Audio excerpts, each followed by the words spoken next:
It's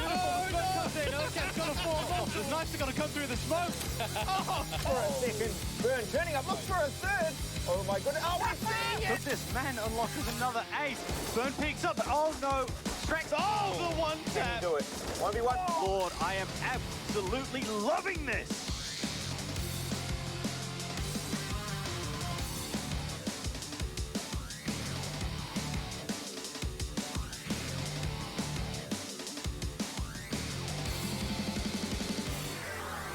What is going on, guys? Welcome. It is week number 3 for the Let's Play Live Counter-Strike event. And with a third week now coming in, Dion, it's been pretty wild, up and down. And obviously with a couple of interesting games, to say the least, last week and some really, really red-hot ones in the very, very first week. Now we move our way into week number 3, which I think we've actually got a couple of really, really interesting sounding matchups. Yeah, no, 100% with that one, Conky. But before we get into all of that, let's have a look at the brackets right now. Of course, we are going to be at today Rooster versus Truckers and Paradox versus Mako. But, you know, last week we saw a couple of hot matches play between Paradox and Control and Mako versus Skyfire. Of course, for those that joined in last week as well, you noticed that it took us all hours of the night, which was really, really cool. But yes, those heated matches of last week, we'll see if they can trickle on over into this week as well.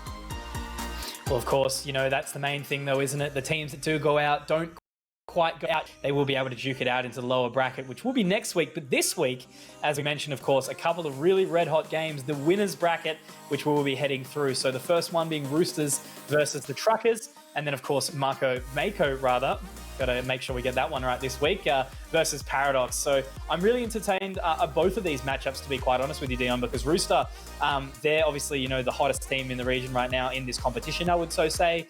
They're really, really sharp across the board, amazing players. They've got their full roster tonight as far as we're aware. And then also the Truckers, you know, they're a team that has obviously come off the back of a red-hot victory against the Renegades. However, they haven't been exactly that same hot form ever since. Yeah, well, why don't we go ahead and have a little refresher of who's going to be playing on these rosters right now, why don't we? As you said, we're going to have the full Roosters roster coming in for tonight. Of course, last week we had JHG filling on in. But, you know, this week it's going to be Nedic, ADK, Danny G, Chelios, and ASAP, the full lineup of the Roosters. And as you did say, I'll 100% agree with you. This team is looking to be, I guess you would say, the top team in this season so far. And tonight, I guess we'll see when they go up against the Truckers. Yeah, well, it's really a proving ground. You know, of course, the Truckers, as we know, that new roster that has been settling for a little while now. Of course, Panic, the main man, who is the newest addition to the roster, has been there for a little while now, but sort of settles alongside, of course, Swede, Smooth Criminal, JD, and PZ along with him. A bunch of amazing members. Obviously, each of them have their own characteristics that they bring to the game. But yeah, this one probably would be, I'd say, bar Paradox potentially, maybe even 1 or 2 inside this competition right now. We're able to see that match rather so close so early on in the season, and I'm really just hoping it does come through it. But we're talking a little bit earlier, and the potential is there. It's either going to go, you know, all the way through the 3 maps really close, or on the other hand, Truckers are rather going to go down to Rooster 2-0. That's the way, you know, it usually can end up. But there's the maps. What do you think about Mirage, Nuke, and Overpass? Well, you know, Mirage is sort of that standard map that we allot to being the Puggers map, but if you weigh up the Truckers on it, it's not one of their greatest maps. You know, you look at Rooster, they do put up good numbers on it, but I think, you know, the most interesting map in this pool right now is going to have to be Overpass. It is my favorite map, so if we do get to that last one there, both teams have a 100% win rate on it. So that, in my mind, would literally be the coolest map to see played between these two guys, because you can stack it up and you can weigh it quite nicely. Yeah, no, exactly. And the way we get to see it right now is Mirage standing off, as you mentioned, super sort of classic pug map. All of these players in the server are extremely sharp in their own right, you know, fantastic fundamentals to bring to it. And then very interesting to transition from a very open sort of ended map to a map like Nuke, which obviously is quite bound by strategy, you know, heavily sort of CT sided on the defense. But yeah, so I'm interested to actually see Nuke in the pool. But as you mentioned, Overpass, both teams with a really solid win rate, I think, as per HLTV, 100%, which is quite strong in this scene. So I do know both these teams are very well vested. Chelios, with that AWP on Overpass, is forced to be reckoned with, but in the exact same light as so is PZ. So really excited to see this matchup unfold. But yeah, what do you think we can obviously see in Mirage? Because as I mentioned, it's either going to go the whole 3 maps and it's going to be, really these 2 teams duking it out, or I think potentially like we could see maybe a little bit of a close Mirage and then a really one-sided nuke in regards to Rooster. But you never know what we're going to see. Yeah, I'll kind of agree with you on that one as well. And speaking of these maps, Mirage, Nuke, Mirage will be the pick from Rooster, which comes in as one of the maps that, if you weigh it up against the Truckers, they do have a better win rate percentage. But Nuke being the pick of the Truckers, it kind of throws a little bit of spanner in the works, right? Because, very CT-sided, we know that PZ is going to want to get his AWP out. Everyone's going to need to be firing all on their cylinders and make sure that they really got their engines rolling. Because, if Rooster are on point in map number 1, it is going to be quite difficult for the Truckers, I do feel, tonight. No, for sure. That's exactly right. And it will be that very first map that obviously is the teller to see how the rest of the series is going to go. So I guess we can then sort of chat about briefly and what we're expecting from some of these players, potentially who are going to be the ones to show up like crazy.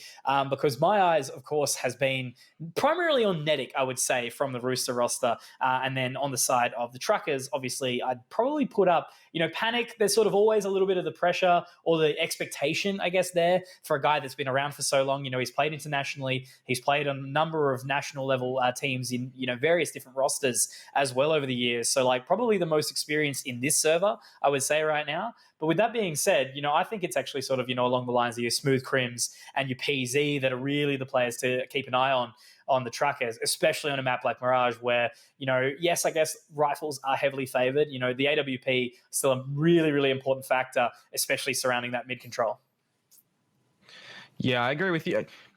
It's hard to say, though, the pinpoint player in this lineup of both of these rosters, right? Because we know individually what sort of performance that these guys are capable of putting up, and you stack them all together, you've got such of an impact that can really be brought forward. But usually when it comes to these games with these guys, there is usually one player that you can tell is just a bit more keen on in the night and is just hitting more shots. So, you're always hoping that it could be your AWP player, but, it is those riflers. As long as they're being consistent as well, it can lead into some really good battles. So I have to agree, like, Nedic for Rooster will probably be the one to look at. But, you got Danny G, who's usually consistent as well, and you got all of the boys that really put up the big battles. But without further ado, everybody, let's get into it. It's going to be map number 1 in Mirage. Truckers on the CT side and Rooster, of course, on the T side. They're looking to go straight out into A. Already wandering straight out the A ramp position, Chelios has taken control of the sandwich location, tapping away the famed P250 as we always see it. And that's actually the first kill from PZ, finding one onto ASAP through the smoke. But immediately we do see the rotate quickly come out. Rooster, they're already going to start to have the defense crush their way in. There we go, JD and Panic find a couple. Danny G will be able to hold down, but there's Panic with another, and that will be a very clean round picked up on the retake from the Truckers. Yeah, good to see that Roosters do get the plant down, though. We usually see them force up into a round situation where they get the plant, especially when it comes to Mirage, right? So we will probably see them purchase up some weapons here, whether or not they want to Hail Mary a couple of AKs and put them into the hands of the boys with armor. Danny G is going to go straight on forward and get armor and the AK, so we're not going to see anything too shuffling over as heavy as that, bar the Krieg onto Chelios. So they are really putting up the big weaponry into this round to try and even it up nice and early. You look over to the side of the Truckers as well. You got PZ on a scout. It's not an AWP, but it is still a sniper, and we know how powerful he can be with a sniper. Always sharp, but there we go. First kill will be found with Chelios. The famed Krieg in the second round obviously still gets a lot of work done. Panic to find the trade back onto ASAP, but now the round will settle. Sort of that 4-on-4 for a little while. Bomb left top mid, and obviously one thing that we're not going to forget during the rest of the broadcast, but definitely just wanted to give a quick shout, of course, to Vodafone, Western Digital Black, Conker, and the New Zealand Defence Force. Usually run them in on the entry, but I guess just a little bit excited given the quality of what we should see in front of us for the next couple of maps. Yeah, expecting, the big battles to come out in this matchup tonight. Maybe it starts off a little bit slowly, as we are seeing in this round, but by the time we're halfway through this map, or maybe even a little bit earlier, we'll see the big on-ups in this one. But JD to absolutely mow them down. The switch over from the M4 to the AK as well, and he is just going to clean it up with 3 on the board. Swede good for 1 as well. So Money isn't going to be there for Roosters. The force up is not going their way. The CT side of Mirage, you generally do see more rounds found, and it is good to see that the Truckers are establishing some good holds early on. Yeah, well, it's sort of famed, I guess, this map for being very, very open-ended. You know, on any day, any team can really show up and put out a good offense. I was speaking actually to someone the other day about how solid like Avant are on a map like this, and there you go, shot coming out from Netic, very, very nice.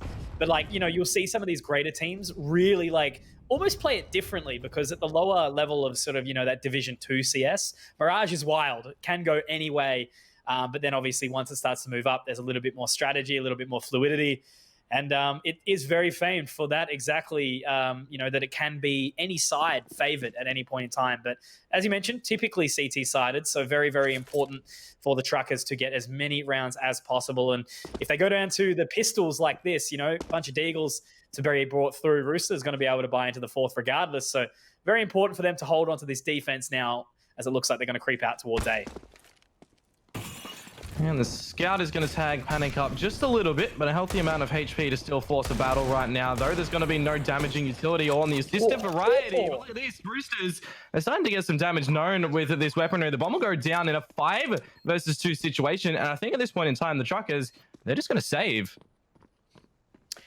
Pretty much have to at this point, don't you? You know, you've got the Krieg, you've got the AK saved on for the previous round, and Sweet, of course, 2K has the kit as well. Very, very important. I guess the only problem here is, you know, this was sort of the round where the momentum could have potentially been picked up, you know, maybe get an AWP into the hands of PZ, but doesn't look like it's going to be that way at all. And whilst we likely will see a buy into the next round, these Rooster members, they're hungry to try and find these picks, and they've already recovered a couple of M4s of Famis and potentially looking to take these members down as well. But Swede does a little bit of damage, should be able to find it and ultimately hold onto those weapons.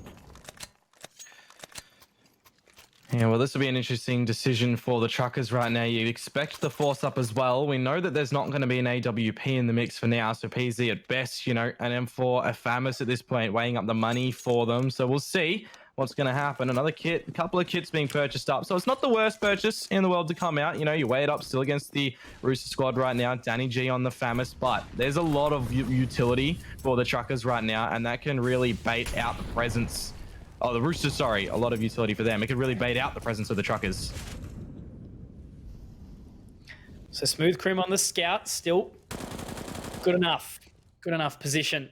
But I think Chelios, another key factor with that Krieg in hand. So they're just going to play it slow. They have got a little bit of mid control, but the Truckers have actually stacked up quite nicely towards this B side. Swede sitting inside, get right, nice little pocket there to hold as Danny G just sort of passively waiting. And it looks like they might have actually had the read here. The aggressive hold from Panic towards the A ramp position gives them enough information to be satisfied, allowing themselves to sit with 3 members here, basically ready to go. The rotate has actually started to come out from PZ though, but he's not too far away as he sits back and watches the murder hold.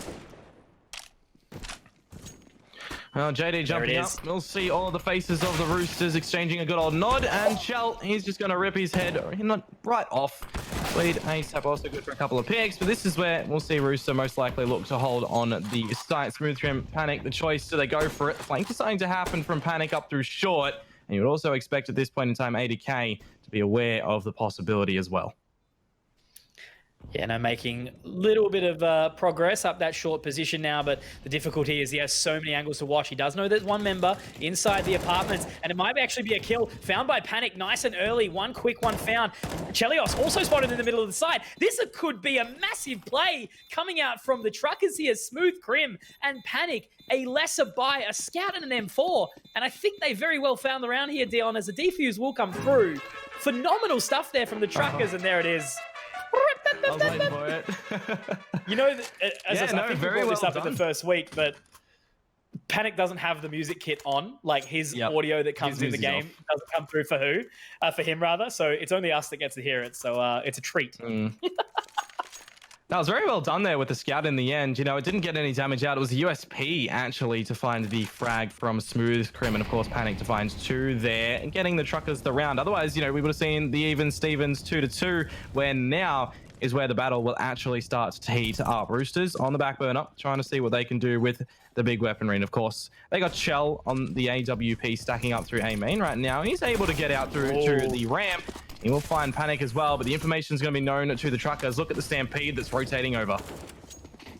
Now, very, very smart play here to sort of relax for a little while longer and, you know, try to take the retake slower. But unfortunately, ASAP, he's found another kill. And this deep smoke grenade in CT makes a really, really uncomfortable situation for the remaining members of the truckers. Whilst PZ will be able to find the pop shot onto Nedic, a very clean round from the Roosters, only losing the two members in ASAP and Nedic. But, you know, they execute onto the site. They're confident in each other's abilities, rather. And they are able to solidify another round, a second for Rooster. And this is the unfortunate situation, isn't it, Dion, with the CT side of economy? We've only got pistols for the boys. Yeah, well, we know that when it comes to our region and these teams especially, we can't take pistols for granted because we know exactly what they're capable of. I just want to point out as well that ADK had 0 frags going into that last round. He's now on 3, and this is what I'm saying about those pistols. You look at what damage potential that they can put out. Shell's going to find a later trade on to Panic. But yeah, the pistols, they've reclaimed an AK-47 right now. JD could have the position here, but he swings out maybe a little bit too early. The bomb has passed, and now Swede starts to creep his way up into the apartments. The timing, though, might not favor him as Chelios starts to walk in. The attention is about to be given, but they're looking the other way. There it is. Chelios has the information, but he knows how to play it, knows to just cruise away with the time. And it will be important for Smooth Crim here to maybe try and hold on to that AK as ASAP repositions in. You know he's not going to miss that shot. And that's a very, very well-played round by Roosters once more. And this is what I mean. Like, this team, they used to be a little bit more manic, you know, a little bit more all over the shop, but they had the aim and the fundamentals to bring it all together. But it's clear that in the last 12 months, they've decided to get rid of that, you know, sort of, I guess the position that they were put in and the name that they had for themselves, that they were a bit more of a pugging side and didn't really care too much. But clearly over the last, again, maybe the last 6 months to a year, they've shown everyone that they mean business, and they've been taking down some giants lately. Yeah, it's like the old mentality of the Wizards, you know. If you stack up the Wizards of what they were back then to the Roosters that they are now, it'll be really interesting. And I know you can't clone anybody, but it'll be interesting to weigh up those rosters and battle them out. But I kind of like what Chelios did in that round, rather. When he was walking through apartments, he shot a single bullet off the Glock, and it really played with Swede's mind that he did have to jump back down toward unders, and then he lost his life as well. Well, you see it happen so many times, don't you? The old bait and switch. The second you know someone's behind you, like, you just can't stop looking either way, and it always sets the confusion. But Chelios is going to take a couple of wild shots, allow ASAP. However, the man that joins the mid in just a second, very, very nicely done from ASAP and ADK, leaving it all onto Smooth Crim. And once again, he might just be in a position where he actually might not even be able to save here, maybe just trying to go for a couple of additional kills. ASAP will be spotted, will be found, and there's a second. Nedic goes down as well, but Smooth Crim is rather low now. Would have heard that scope come out from Chell, but I think he might have just crept in, but there's the gun barrel.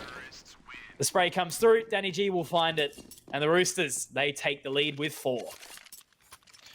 Yeah, well, that round for the truckers, it was just that AK-47 after the pistols did a little bit of damage into the beginning. So, you know, kind of expected of the outcome there, but this is where we get into the meat of the game. You got the big weaponry come out from everybody. You got these great purchases. There's still no AWP to come out from PZ, so unless he can steal the one from Chelios right now, they're not going to be in the monetary situation to get themselves an AWP until they start getting a string of rounds under their belt, or they lose a string of rounds and have to opt for an eco to ensure that they are getting out that boomstick. Now, crucial. We know how much damage, obviously, PZ can do with that very weapon, and it's going to be ADK to open up again. Panic, unfortunately, hasn't had a whole chance to sort of show his prowess on the A site just yet. Forced away inside the connector. ASAP moving in from underpass. Again, another solid round from the Roosters. Already the control that they've established, the bomb will be able to pick up, and despite the fact that JD has had some apartments control, even Swede smoked off inside jungle, has to give away his position. Roosters are playing this to perfection, but now the flank comes in, and at least JD finds one.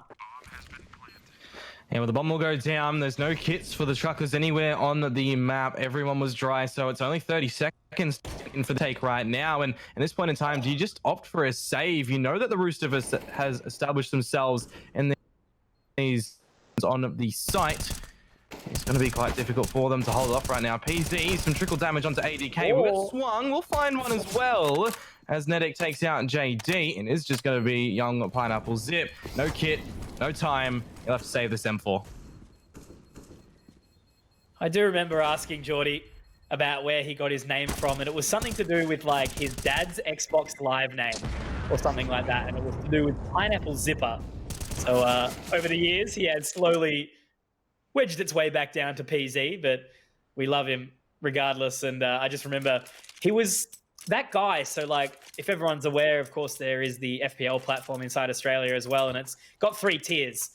PZ was one of those guys who came up from open. Nobody knew who he was, and then just absolutely cleaned house in Challenger and found his way into FPL very, very quickly. Just, you know, one of those raw talents. And he had this little blue background with an orange pineapple, and it just has stuck in my head forever. Yes, I remember that one. Dion. Look at the Palace guy. I'm looking. I'm seeing a single pick ASAP to find JD as well. ADK just, you know, trying to make sure he can hold on to the AK-47 at this point. Just instill a little bit of reserve play, as he will find Panic, who, you know, in all honesty, hasn't really had everything going his way in this game so far. Yeah, no, very well done by ADK. Would have immediately heard, and that's the important factor of, you know, sort of playing your default at the start of a T-sided round. You know, still making sure you've got members that are prodding any sort of part of the map, because of course it would have been ADK hearing all of the pitter patter of the footsteps inside the A ramp position very, very quickly. And now here we go. Will it be the double AWP setup to come out for Panic and PZ? It looks like they are looking at each other, talking about it, and there is certainly a possibility. There it is. Oh, yes. So it'll be the AWP in window for PZ, the other AWP over towards CT for Panic. Smooth Crim likely playing it a little bit differently on the A site, but this is exactly what we need to see. And oh, actually, no, PZ's going to take the AWP towards B with Swede in mid. It looks like early Rooster. They've got their eyes set on this A site. Yeah, well, Panic will need to hit his shot, but he's going to be blinded out by a perfectly timed flashbang from ADK. Chelios to find the pick, and yeah, Panic, he's just not able to get anything started really in this game. JD to find Danny G on a trade. Eventually upgrade onto an AK-47, but the Roosters, they're still really hell-bent on going out to this A site right now. They've pretty much cleared all of the angles now, and they can muster themselves in to get the plant down, but they've got no smoke grenades anymore. That was the last one deployed. They have to make sure they're clearing out CT if they want that safe plant. A minute left on the clock. Still plenty of time to flush these members out, but PZ has the close line. They've done well to at least be able to find a bomb plan on default, but this member inside Palace, nice and deep, actually looking to rotate all the way out and around as well. But Rooster, this post plant is going to be very, very hard to break as they do start to creep their way out, but still getting the utility over. A smoke towards A ramp. Now Nedic still sitting inside that sandwich position. He's yet to be found one, but ASAP mowing his way through the smoke, and it looks like they will just have enough time to find the defuse. Truckers, they play it patiently, they wait, and they are ultimately able to flush the Rooster members out and get the round done. Yeah, I think from CT there, Swede missed a flashbang as well, but bounced off the wall and went backwards to him and PZ. And in the end, you know, it didn't really matter. The Truckers still do get the round, but if the flashbang went over, they could have potentially had a couple more members surviving, and they wouldn't have had to, you know, see Swede with no utility in this round. But I digress. The Roosters, you know, both teams are going to have a capable purchase in this one. Just not that double AWP setup for the Truckers. It is good to see, though, PZ is at least positioning the AWP in mid right now with a gap in the smoke that will yield a lot of information. Good flash out and a great shot off the back of it. This is what I mean, though. So if anyone doesn't really understand the history of the Roosters, and I guess it's only like 2 of the original members because this roster has changed a fair bit ever since, but the original Rooster roster was sort of with Chelios, whoever Chelios sort of brought with him, basically. But they used to play all these qualifiers and put up really, really convincing results, but then completely sort of disappear and fall away. But that was, yeah, Chelios and ADK under the banner of the Somali Pirates, I think. And they had some other stuff, the Sea Dogs for a little while. But then they finally sort of found their way to the Wizards and ultimately now Rooster. And ever since, it's just like, again, as I mentioned earlier on in the game, a completely different roster. The team synergy is beautiful. And they found themselves into a 3-on-2 here already. ADK will find Panic. And now it's just a 1v3 for poor Swede, but whether or not he'll even want to go for this. Yeah, it might be the smarter option to save right now. 1 versus 3. If he finds ADK, then potentially, if he finds ASAP, even better. If he knows that ADK is tagged up down to very low HP, he's not going to be able to do that, unfortunately. I want to add as well to the Roosters sort of name change and player roster. You know, at the time that they were the Wizards, they were like Wizards, Atletico, and Rooster at the same time, bouncing back and forwards a little bit in what would be, I don't know, 3 to 4 months or something like that. It was yeah, shuffle up of players and names, but this is where they are today, and they are starting to really be, I guess you would call, a big contender in the scene.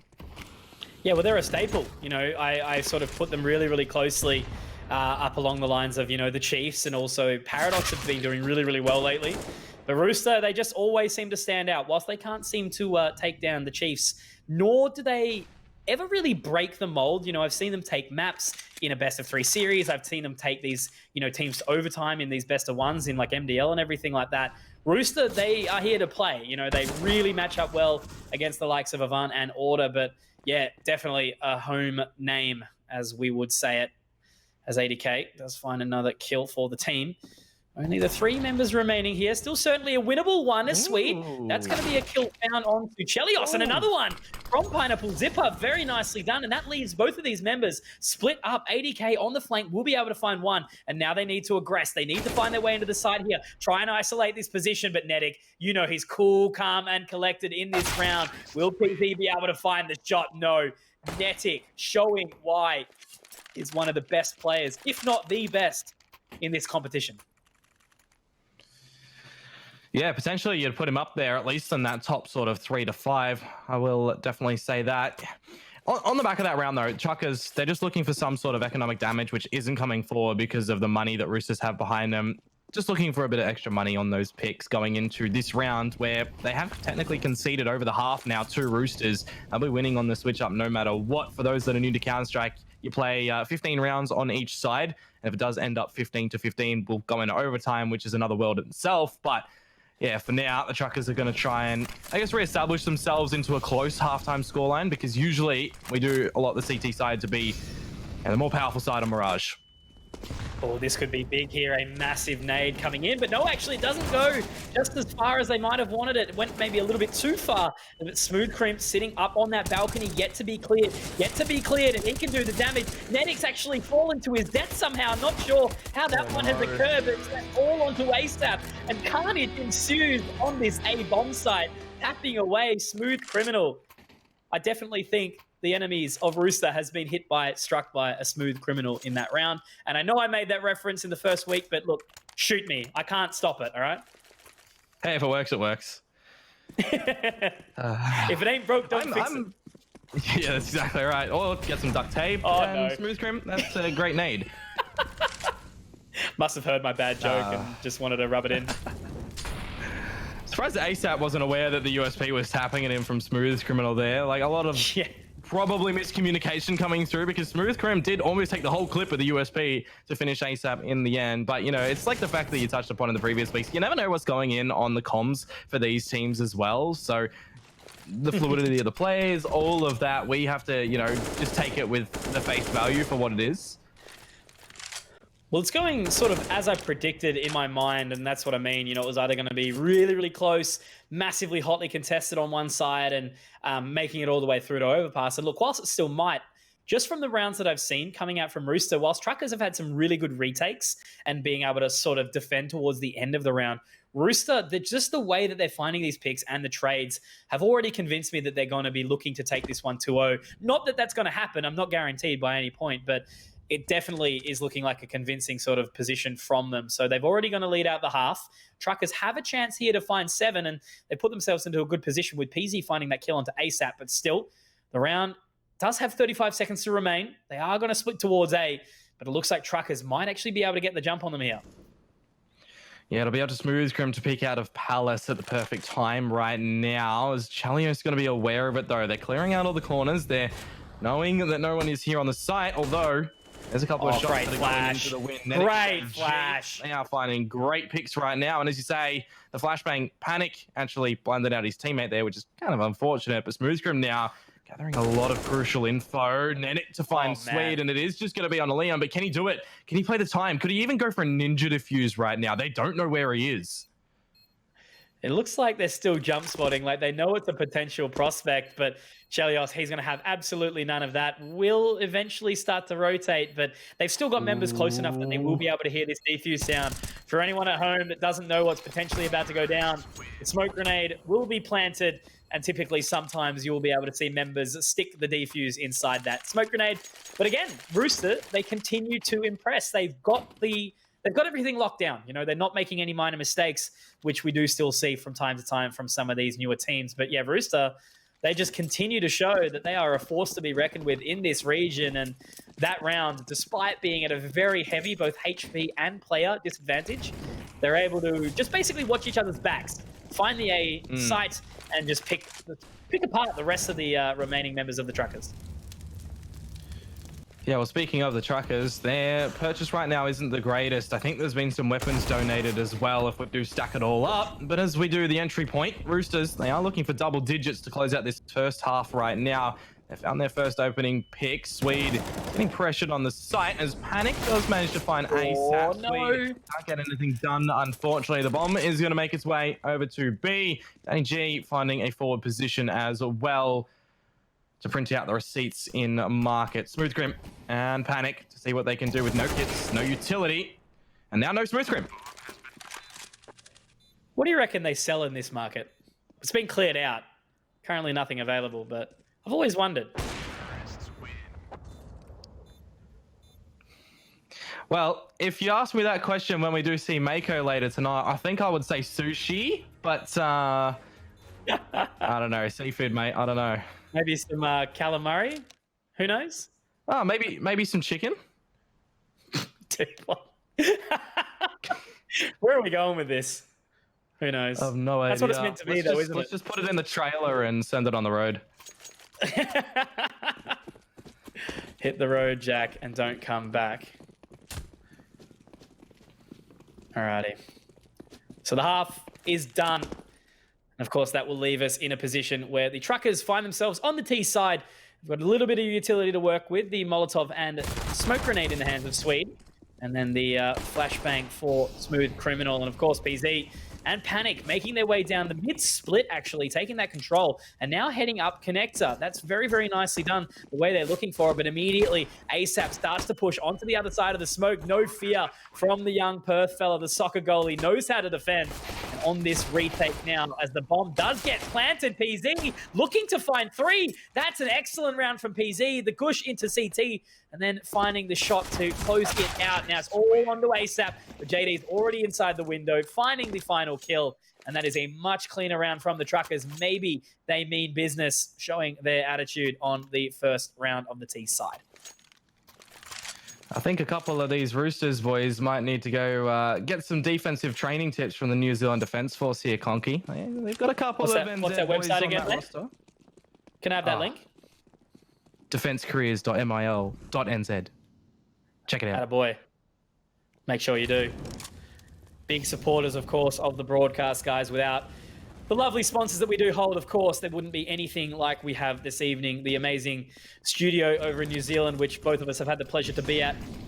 And of course, the lovely production team sitting inside. But now, speaking of teams, we do see Truckers heading out onto the A site. But oh my word, breaking down left, right, and center. ADK, the pizza delivery service. He's found 3, and all of a sudden it's just onto PZ. ADK is gonna swing, and there we go. A pepperoni pizza pie planted onto poor PZ inside a ramp. That is a phenomenal hold from the Roosters here on the A side of Mirage.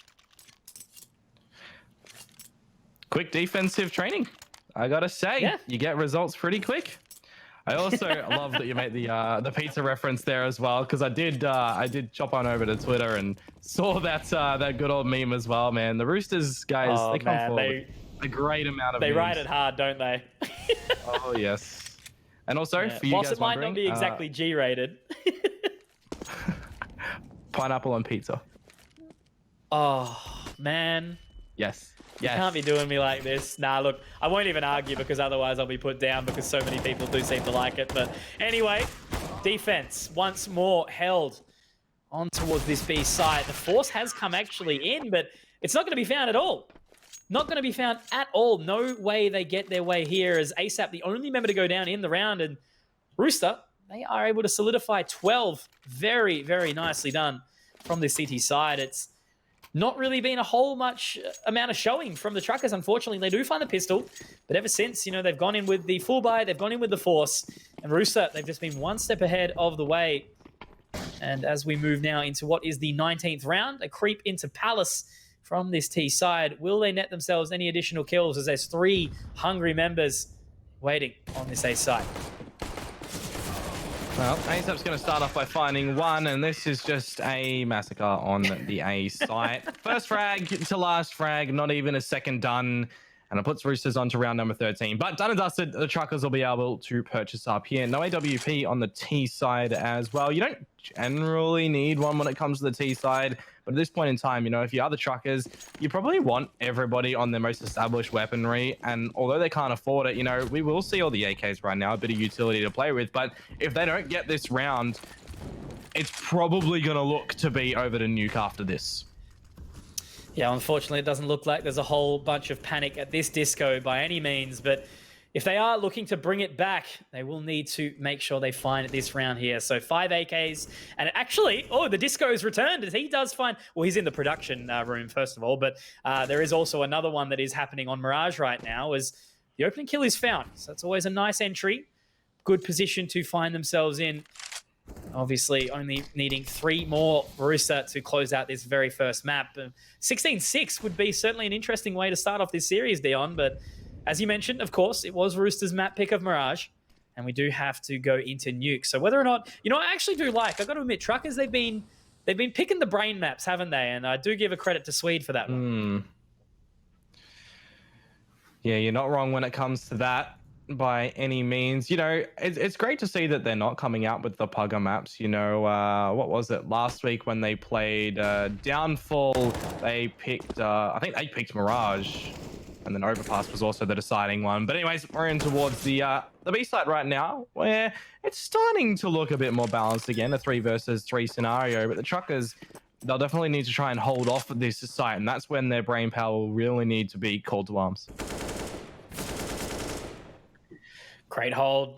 PZ managing to dissect 2 members as the push towards short does not quite happen, but you know, if you want to see a member in a 1v3, it's going to be Chelios, and this is exactly why. But unfortunately, he does get a little bit too excited on the amount of kills that he was able to find on that retake, and unfortunately did slip out to the knife instead, and ultimately it was Smooth Crim to take him down. But the damage dealt by Rooster, you know, the fact that Truckers were able to get onto it so early and take down a whole bunch of members, and you know, they were in a position where they could have potentially kept 3 alive, but just unable to do so.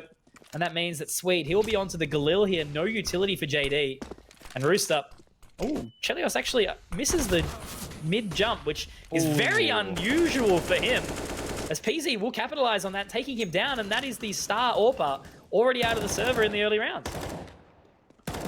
Yeah, well, that other star AWP player is also going to be taken down before he could even get a chance at the AWP in this half right now. The JD, he will miss the timing, unfortunately, as well for that pick. I would like to see the Truckers still start to keep it a little bit slowly done in this round. You know, they're not really getting out into any of these big positions. They are starting to waltz their way near connector, but you've also got ASAP playing in ladder room. You've got Netic quite close as well. So it's really going to be the depth in this round to see how the Truckers want to, you know, change it up. What do they want to do differently? And boosting speed up into window is certainly something that can be very powerful. But whether or not Roosters are going to be expecting it, only time will tell. And ASAP is going to find him. So Little Misery Business is going to get shut down for now. Beautiful. But look, they've done well, Rooster. Again, you know, they're able to really sort of, you know, outthink and outperform the Truckers pretty much most steps of the way. And Danny G on the left side of the apartments, he will lock the doors, and unfortunately it's all on a Smooth Crim. The Molotov will go down, pushing Danny G out of his position, but instead he actually gets aggressive and barges down that door that he did place down himself. Netic will be the one to find the kill. But checking up on the scores, man, look at this from Rooster. Every single person is showing up to the party as they do need. And it's actually ASAP and Danny G, two of the younger, more, I guess, newer members to the scene. ASAP, though, in the exact same boat as PZ was, you know, a man that sort of came out of nowhere. A few people in the scene did know him as Lynx once upon a time. And he is actually from rural Western Australia. So he is out in the sticks. You know, I think he's about 3 hours out of the city. I still remember the day where his mum brought him to land for the first time. And you know what? He won that land in convincing fashion. So he's a man, a force to be reckoned with. As ADK finds 2 on the defense here. But Panic will be able to at least find 1 on the way in. And the flashbang, though, it is good. ASAP again able to find that kill trade. PZ, though, will he be able to find a couple with the Tech 9? No, he will not. Unfortunately, the Rec 9 doesn't get the job done as the retake, the defuse comes through. Danny G giving us all a headache. As Rooster, they find 15 here on the map of Mirage. Yeah, it's always difficult to hold off a site when you get that plant down and only really go into it with pistols, a little bit of the light upgrades in the weaponry as well. So Roosters seemingly the stronghold in this game right now, easily able to shut it down. And this may very well be the last round in this matchup here before we go on into nuke the map pick, of course, of the Truckers. But you know what I'm surprised about here, Conky? We haven't seen a timeout really come forward when these guys have a lot of timeouts at their disposal. You know what? I was literally just thinking that myself, how this has actually been a very fluid game. Like there's been no hold-ups, no pauses, just clean, consistent Counter-Strike. And Roosters, they've been putting in absolute work. You know, they haven't really needed it in any way, shape or form. I mean, I guess you could always see that from Truckers, but Truckers are the kind of team that's, you know, they have a sort of, you know, no questions asked attitude. They just sort of get into it, drill in, and usually end up finding some good rounds. And that's the mentality that I suppose you need, but at least they found a couple of opening kills here. ASAP, however, on the defense, on the other side of the stairs, Chelios creeping up slowly as well. We'll surely hear these couple of members. Doesn't go for the lineup on the AWP shot, though. And now with a secondary smoke grenade to go down, Chelios looking to try find the timing. JD ready for it, but not quite going to be able to find it. Now it's on to Danny G on the aggression outside the ramps. Already found 2 and has barely taken any damage. Thought one might have been towards the stairs, but he's actually on the balcony, Danny. What you looking at, Daniel? Having to turn around, and there it is, the Mexican gun track to get us started as Truckers now sitting at 8. It's going to be a long way to find their way back into this one, that's for sure, but at least they might be able to put on a little bit more of a show as we look to close out the remaining map of Mirage in round 24. They need to find these next few, because I tell you what, Dion, if they find this one, at least they'll get a nice little economic reset to, you know, reward themselves for their hard work. Yeah, Roosters still do have a lot of pillows on the bed that they can spray out, and you know, if a couple are ripped away, they've still got places to lay their heads. So we'll see what's going to happen here. I don't think Roosters would be sweating too much at this current time. You know, this is where you probably see them start to have a little bit of fun in the game, as well as we do see in the previous history of these boys here. But yeah, well on their way to close out map number 1 right now. It is just going to be about, do they want to close it early? Do they want to try and get an early night at the potential at a 2-0? Or, you know, do they want to try some new strategies? Probably not at this stage. Now, look, every single thing that I've seen from Rooster has been, you know, really, really satisfying, I guess. There's been no over-aggression. There's been no, you know, crazy bait or lurk plays or anything like that. It's just good, clean Counter-Strike. And, you know, as we mentioned on the map of Mirage, quite often we can just see, I guess, garbage would be one way of putting it. And that's usually not even on the thing of brain sort of raw ability. I mean, it's typically the brain play stuff. And this is what I mean. ADK, the slow walk into a ramp at effective timing. He's got the bomb, and Smooth Crim has to hunt for it. And he's going to be dinked up in the process as well. So it's a 3v3. But Smooth Crim recovering the bomb. He's low, and Chelios, though, going to go down to the hands of Panic. And I think Panic as well has just heard the shuffle of the weapons in spawn, so he'll know where Nedic is. There were bullets flying over his direction as well previously, so he has an idea of where Danny G is. But the gangster has his shades on just like we do to bring it into the 2 versus 2. Cool, calm, collected. But look at the HP on all these boys right now. Pineapple Zip, the only one with the near 100. Good shot. He's going to be the one to put Danny G to rest. So now it is just going to be Nedic Clearing angles towards the site. No utility, just going to be dry right now. The time is ticking away. He'll spot PZ. He can't quite get it done. So the Truckers are not down for a count just yet.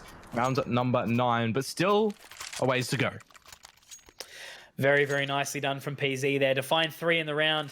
Sitting on 19, so topping the scoreboard for his team of Truckers, but a little bit behind, obviously, the likes of ASAP and Danny G. So 23 and 22 are pop, but Roosters not going to be sending the Truckers packing just yet. You know, they will wait for the highway to be taken later on. But until then, they've picked up a couple of P250s, a Deagle for Nedic, and actually the cheeky little zappy boy, the Zeus. But unfortunately, Danny G will be taken down. Mate, Zeus skins when? Please no. Don't give people more of a reason to buy that thing. $200, you get no money rewards, but you know, you zap them and you take away the weapon that they had is usually the outcome. I say usually, sometimes not. It's funny though when you Zeus someone. It's like worse than knifing them as well. Like the satisfaction of sound for me, I feel is so much better. You wanna make that sound for me? We'll do it after. As PZ, Panic, and JD, very, very clean round. I mean, look at the damage that has been expended by the side of Roosters. All members down a half, but 5 members live on cleanly. And I mean, this is, I'm not going to say it's going to start to get scary, but there's the pause. And that will be exactly what we were talking about earlier, Dion. No tax being taken, but it sounds like we actually will have one come through for the Truckers to have a bit of a chat about what they want to do into the next round. And look, they're in the hot seat right now. They're 5 rounds behind, but obviously the way that the CT-sided money works is that it is much easier to break the shackles of what happens on the CT side than it is on the T side. So these Truckers are going to be able to buy and buy and buy, and obviously they've only got the final chance to run it through. So Rooster might be starting to sweat if Truckers are able to find the next couple of rounds. Yeah, well, I would say they're probably not going to sweat too hard until the Truckers get about 12 to 13, maybe, is when you might see them be more reserved, less aggressive, like we've seen ADK being before as well. I just want to add, I still have my sunnies on because I took them off before. It was too bright. Too bright. My eyes have adjusted. They've adjusted. Yep, fair. Don't blame you. Don't blame you. To be fair, mine are prescription, so I should probably put them back on, but Nedic, he's certainly got his on right now as he will be able to find one smoke, actually 2 through that smoke grenade. Panic is going to be able to find himself a couple back, and you know, this is his playground, the A site of Mirage. He's probably played it about 2,000 times on his journey towards 3,000 face it ELO, but whether or not he's going to be able to still lock it down, Danny G slowly on the creep up. We'll be able to get that smoke grenade out and actually reposition towards the firebox. But he has to still get that bomb plant down, and he's still looking for the man. Oh my God, sweet. Nice little one tap there. But Danny G has to try and find the kill, and he will be able to. Swede in that 1v2. We'll be able to find another, and can he find it? Yes, he can. Swede.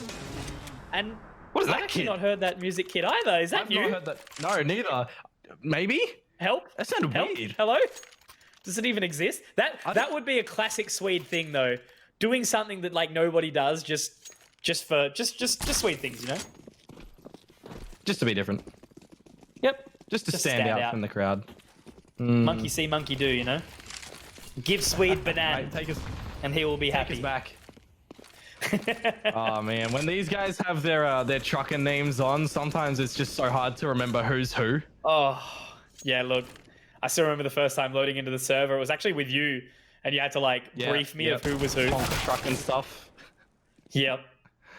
But Panic, he's going to be able to find that opener. And the smart play here is actually ASAP crept his way into the apartments as well. But Panic not going to over-aggress. Nedic looking to potentially find a kill with this Deagle. Panic will be caught off guard. And that's not going to be quite the bomb found. That is still back top mid. But ASAP's going to be able to find a AK in the process. And off the back of that, he's actually got Kevlar to work with as well. And ADK does have the kit. But look, the positioning of this young man of JD. We'll be able to stop Chelios. So ADK sits inside the sandwich. Could do some work if they're not going to clear this position. And you'll hear all the footsteps going by as well. They are going to start to clear out CT before they get that plant down. it'd be in his interest if he wanted to creep up right now. He definitely has the avenue to do so, but Smooth Grim playing on the Tetris is going to be overlooked. The bomb will go down as PZ trades his life away for it. It is just going to be down to ASAP now, 1 versus 3. With the AK-47, he definitely could do it, but you look at the money for them, you probably want to save it to just get the investment into the utility in the next round. Just try and close out this map, I guess you would say, for Roosters. You know, Truckers are going to find number 12 right now. And, you know, if a round goes back over to the Truckers, Roosters, their economy isn't going to be the greatest. It's an eco. It's then a purchase, and you're looking at Truckers maybe 13, 14. So a saved weapon for the man who was in the apartments. And, yeah, look. 15-12. This is exactly what we wanted, isn't it? You know, it's two really, really solid teams in the region. Truckers, obviously, you know, trying to ride the high off the back of that massive win against the Renegades the other day. And, of course, Rooster looking to really seed themselves and make their way into the upper bracket and all the way through to the grand final with that map advantage. And, you know, it would be super, super important to be able to do so. Just I guess, more of a flex, if anything. Like, they were the winners of the previous season. And to come back in and be able to, you know, have such a dominating start would be really, really cool. Oh, I think that one was that one looked intentional, but maybe just dropped. Yeah, maybe. No, I agree with you. Just trying to defend their title in this LPL season. But we'll see. I had the pleasure of doing last season for all the boys as well, which was really good fun. But now we got Conky back on the mic, and it's the big bannerist. It's broadening my attire as well, which is... oh, yeah. If anyone needs to know, cool. He's been to the shops a couple of times. I have. He's been to the shops twice in 2 weeks. Expanding the wardrobe, as you love it. Yeah, I had to get a tie today. Didn't have a tie. Can you believe that? You're still working from home, aren't you? Yeah, I am. Yeah. No need to... dress. I think that's part of it. Like, the only reason I bought new clothes is because quarantine made me a little bit chunkier, and you know, I like to fit into my office clothes, so I've had to sort of re-put that up. But speaking of fitting in, Danny G trying to hide on that couch inside the apartments, but already the Truckers will be able to find that pick now, mowing their way out onto this A site. ASAP, though, holding firm from the short position, is able to drop Panic. But now Chelios joining the party. The bomb will be... Bomb's actually dropped on short, but they should have enough time. Find the bomb, get the plant. But it's going to be a 2-on-2 as Chelios does drop Smooth Crim. But now it is going to be down to Pineapple Zip to hold. Too many angles to consider as well. I've seen a glorious play from him before at this bench position, holding off his AWP against 4 hunting members. Can he do it once more? He'll hear the scope of Chal. He'll find the first time, but he doesn't know where ADK is. Now he does. Revealed himself a little bit too early. Is he just going to stick it right now? He's on the defuse, but he's got no kit. I think PZ, if he misses a single shot, it could be hurtful. No, Jordy! He's got no idea right now. Jordy, there is no way. It's a ninja from ADK to close it out. No! The potential that the Truckers could have brought it back, but they've just done it with the shades on in the smoke, looking cool, and that is going to be the map pick of Roosters being found. That is literally the story of these two teams, right? We see a really, really hotly contested game, super close, super back and forth, amazing multi-frags coming out from both teams, and, you know, really all-around solid game to watch, to end on a 10-second stuck defuse. And I bet you the entire time ADK is just sitting there just like, you know, the whole time, just probably knowing what he's basically about to do. But look, it happens. And I guess by the way that Rooster put up that performance, especially in the first half of the map, and even then the starting of the second half, they deserve to win that map through and through. There's no doubt in my mind about it. So now we move over to Nuke. And what do you think is waiting for us in store on this second map? Well, Nuke's one of those maps that you generally see more rounds found on the CT side. You know, it's very different than the old style Nuke, where if you got 2 or 3 rounds on the T side, you'd say, hey, this is really good. But between these two teams, I don't really know how I can put my finger on it. I think that Rooster's probably going to take it. I don't think it's going to be, I guess, as close as we saw just then as well. Maybe something in the vicinity of 16-8. But, you know, you never really know when it comes between these teams. Yeah, no, of course. And, you know, Nuke, obviously very, very exciting to watch. And it's one of those maps that, obviously, even aside from the fact of it being so one-sided, it was a map that quite oftenly wasn't played. You know, obviously in Australia, we typically see those 3 maps sort of all the time. You know, it's Mirage, Inferno, and of course, you know, And we do Dust see 2. Overpass quite regularly and Dust 2. But yeah, like Nuke was one of the maps that was rarely played back in the day. So it's come much more common in the map pool. Really exciting to see what we've got coming in front of us right now. But yeah, look, obviously it's Trucker's pick. And I guess that's a really big, important factor that we'll be able to drive through the rest of this series. The fact that they did choose that one and their confidence is obviously going to be there. And interesting to see that they've done so, because I know that Rooster have been able to do some serious damage against the premier teams in our region, being, you know, Renegades, Avant, and Order. In the sense that they've actually, you know, been able to work quite well on Nuke. So very interesting to see. Maybe it's going to be similar as, like, you know, they picked Vertigo against Bance in the first week, and then Bance ended up winning Vertigo. So who knows?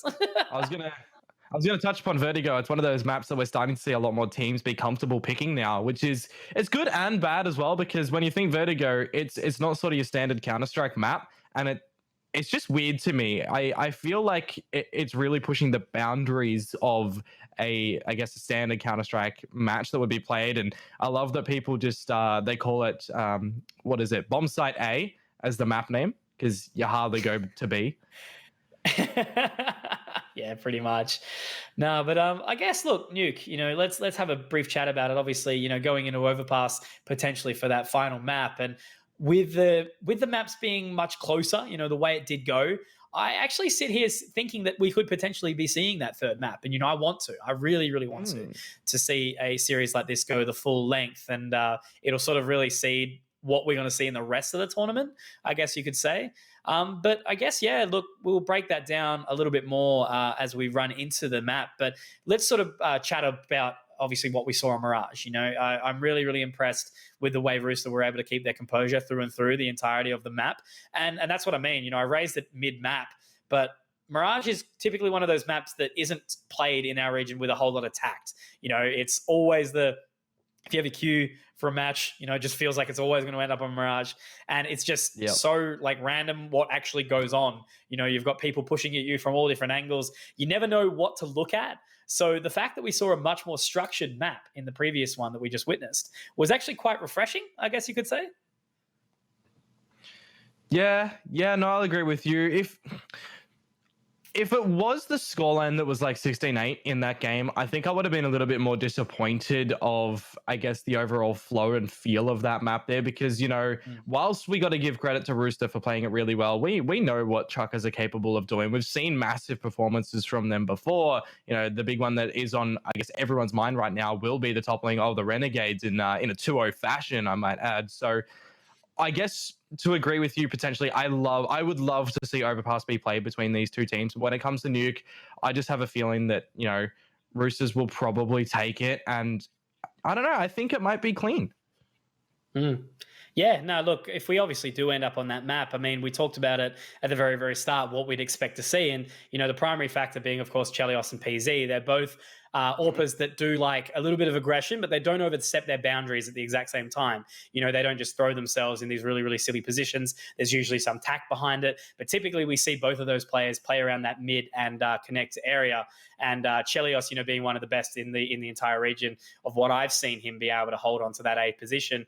And typically a lot of the time can end up just being put there solo, and then, you know, maybe some teammates rotate over or, you know, help him out early, but then leave towards B. It's something you see quite regularly from this roster, and it really relies on that confidence around that play. You know, he's the original core member. He's been around these boys for quite some time, and it's just been really nice to watch him develop because, you know, I know that majority of his time is put into this game, you know, just watching demos and really putting in the hours. So it's sick to see that he's still doing so well and also has some really sharp players around him, because the other two members I can touch on, obviously, in that previous map, what we saw, ADK had the multi-frags, but it was really ASAP and obviously ASAP and Danny G that were the ones with the consistent kills.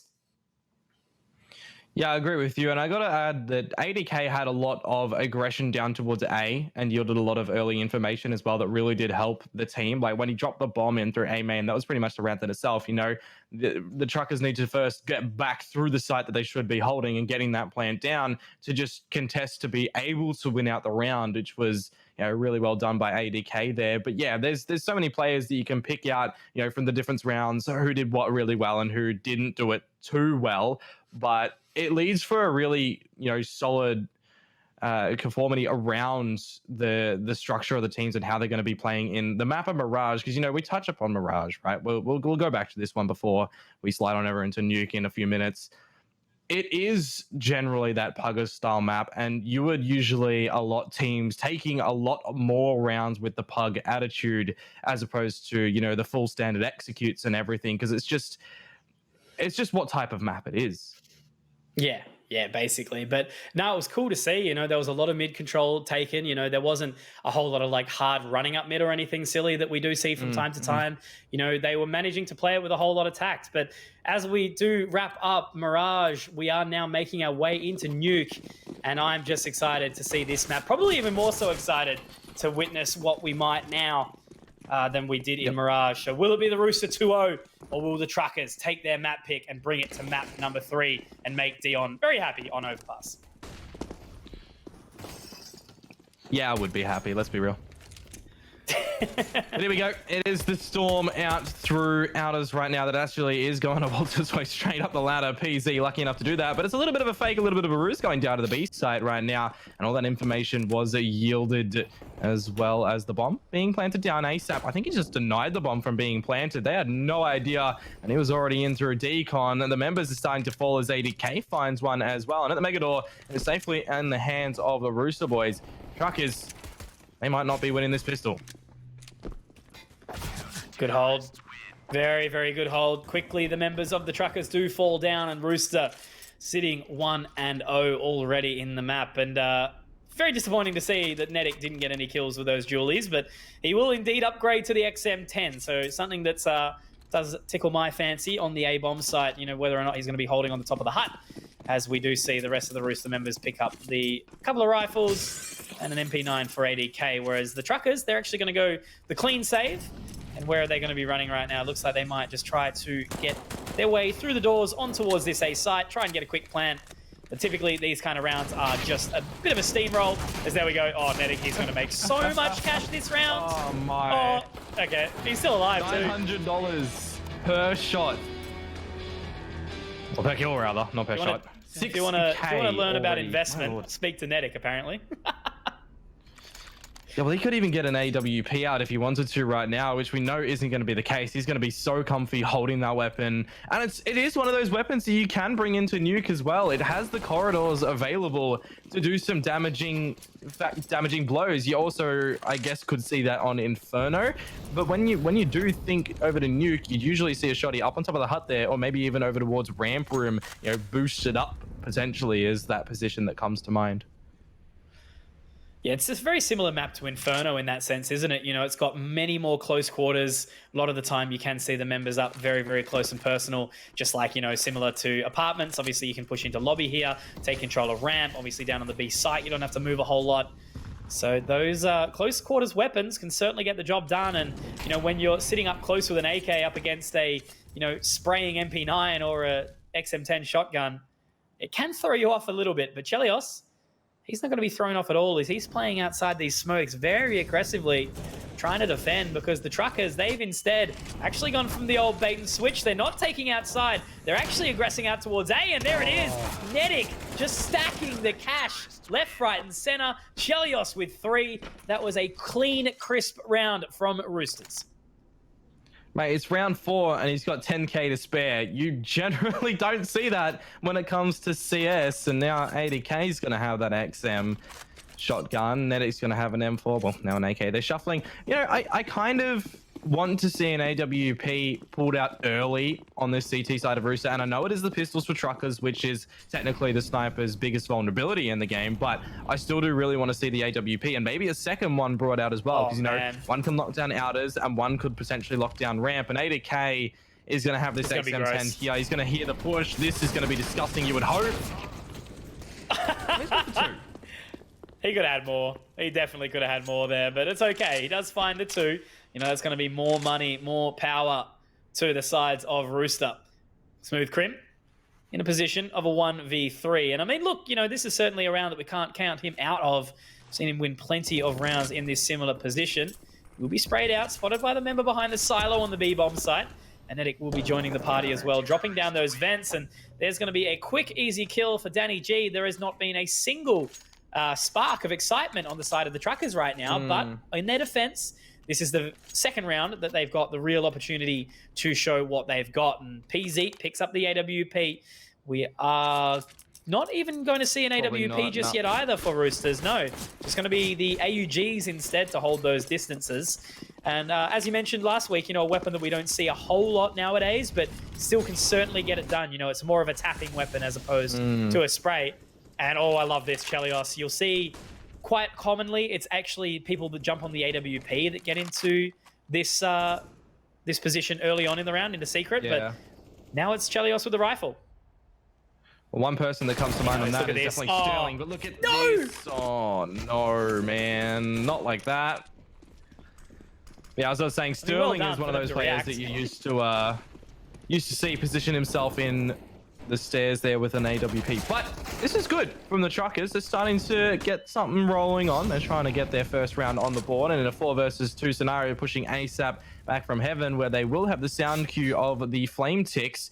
Now the position known as, well, the bomb to be planted soon for the Truckers, and they should be well versed in the hold right now. I think Roosters are just going to concede it on over because they've got, you know, spare money to put a really good investment in the next round, where you would probably see the AWPB coming forward for Chelios, and maybe even a second one. You can't count them out for it. No, never. You know, again, as you say, this is a roster where you got a couple of different members that can pick up that AWP. And funnily enough, on the side of the Truckers, I think like everyone can pick up the AWP. Maybe like Swede and JD, like lesser so, but you know, 3 members that can certainly get it done. However, we do see the Truckers finding their very, very first round in this map of Nuke, and it's going to be important for them to solidify as many as possible. So again, for anyone watching at home, some of obviously of now newer viewers that might not have been picking up Counter-Strike in the past, obviously a fantastic tactical shooter, so much depth, so many different elements, but of course, one of the biggest ones being the maps. So there is 7 maps in the map pool, of course, and Nuke, one of them that is very, very heavily favored towards the CT side. So the members in blue right now, which is Rooster. Of course, the defending side, the aggression from the Truckers, they will have to push towards those choke points and really try and force their way through to try and get that bomb planted. But it's been the Rooster show so far. Truckers able to find at least one, but now they will need to keep up their momentum, won't they, Dion, to try and find as many as possible. Indeed, they definitely will be. And I might add as well, Nuke is one of those maps that introduced big verticality into Counter-Strike. You don't generally see that being a big thing. Another map that kind of comes toward it is Vertigo as well. Players in Counter-Strike don't usually have their crosshairs going too up or down in the maps. It's normally the horizontal flicks that come on through. Yeah, one of those maps with a bit of a sense of verticality, which is always nice. You know, adds so much to the game. Certainly helps with anyone who's obviously playing Valorant. Whenever a jet runs at you or something crazy or a raise, catches you off. But still, the superior F right now as it stands, Counter-Strike, is what we are watching. Swede to find that kill onto Danny G. So another good opening found by the Truckers. Looking to defend, though, will be ASAP. Holding closely outside heaven will be Panic. Whether or not he's going to be able to find the right timing. Yeah, exactly. Getting me a little bit nervous. That's one of the biggest elements in this game as well, is the timing. But it will... Oh, no, it won't quite net the frag found. It's actually going to be netting to find a couple back. And oh, Chelios double the leg onto the member, but he's going to miss a shot. And actually then, no, he's not going to be able to find it. Well, the no-scope, how is this happening? Chelios, my friend, how are you? And what? Another no-scope. What was that round, dude? That was a combination of everybody missing shots, dancing around the site, lining up with each other, and just missing overall shots that usually you would see connected. But The Roosters somehow do win it out. Of course, one team has to win every round. And now we do have Pineapple Zip finally on the board with a frag, I might add. But into a new round where they've got the utility behind these weapons. A great HE, a grenade damage being dealt onto Swede. Even a tick of the incendiary as well. But look at this. He's already waltzing his way down into the secret tunnels right now. And it could be quite essential to try and piece some information together for the Truckers in this round.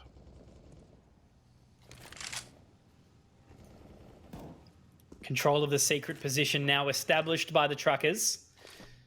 The headlights are on, beeping their way down the highway, but Danny G looking to defend, seeing what he can find inside the vents. He is going to let them creep past for the time being, which is absolutely fine. You know, let the control happen and then establish a retake later on in the round. As you mentioned, Swede taken low, but of course, they still are able to hold it here. It's still a 5v5 as it stands, and there's JD spotting out the member, of course, of Danny G, but not doing a whole lot of damage. Now Danny G looks to swing out, but this Angel game of cat and mouse not quite going to pay off for Danny G, as Swede is there to support his lover in JD. And now in the 5-on-4, are they going to be able to hold down this one? Truckers, or will Roosters be able to retake in a nice sense as ADK? Poor PZ walked into that one, but the Molotov will keep him back for a little while longer. Yeah, well, the 4 versus 3 situation now as it stands, balanced on out equally again. There is kits here for Roosters. Swede in a very advantageous position as well to catch anyone dropping down the ladder. We are just waiting for the timing for Roosters to go in for the retake right now. I think all of those CTs are going to be mounting their defense out through the ramp, but it may look like they want to go to save now. The time ticked away too far. Then it's going to take this AWP into the next round, most likely pass it over to Chelios, and he'll probably donate a weapon over to Nedic in return. But very well done from the Truckers to gather their second round now on the T side. Because, you know, when it comes to nuke, if you get around the 5 to 6 mark, that's usually all right for yourself if you switch things up at the half.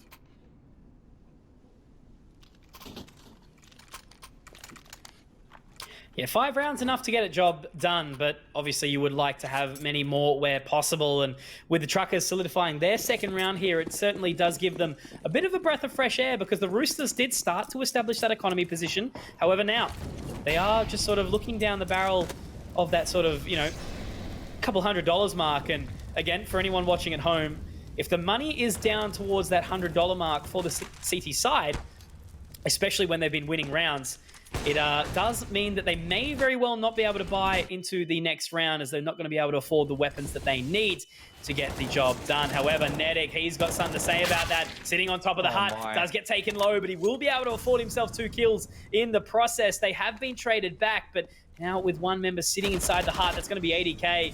Spray through does give away his position, but with Smooth Grim moving in, ADK knows, he smells him out from a mile away. And now it's all on a PZ, the 1v3, but ADK has been playing this round to perfection. Gets a couple of kills, Rooster finds 6, and whilst the Truckers will be able to buy, almost actually, no, Smooth Crim didn't exactly play his cards right in the previous, and he's down at 2750. Lead 2.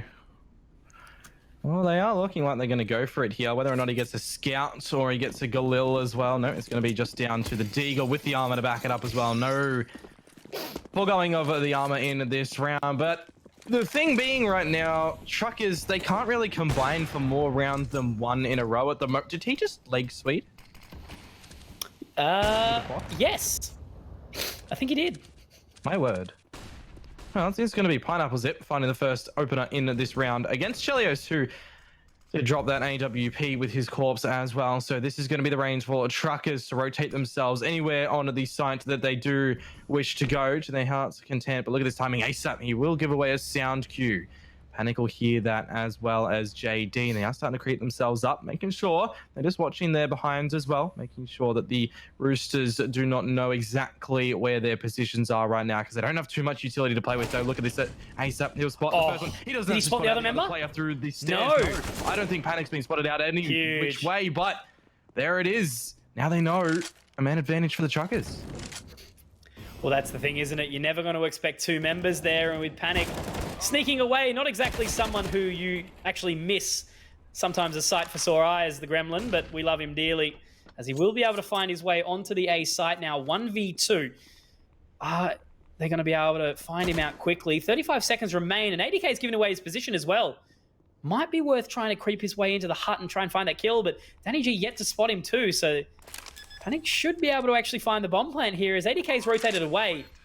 Now looks up towards Heaven, does have the time. Can he get this 1v2 clutch Dundee on?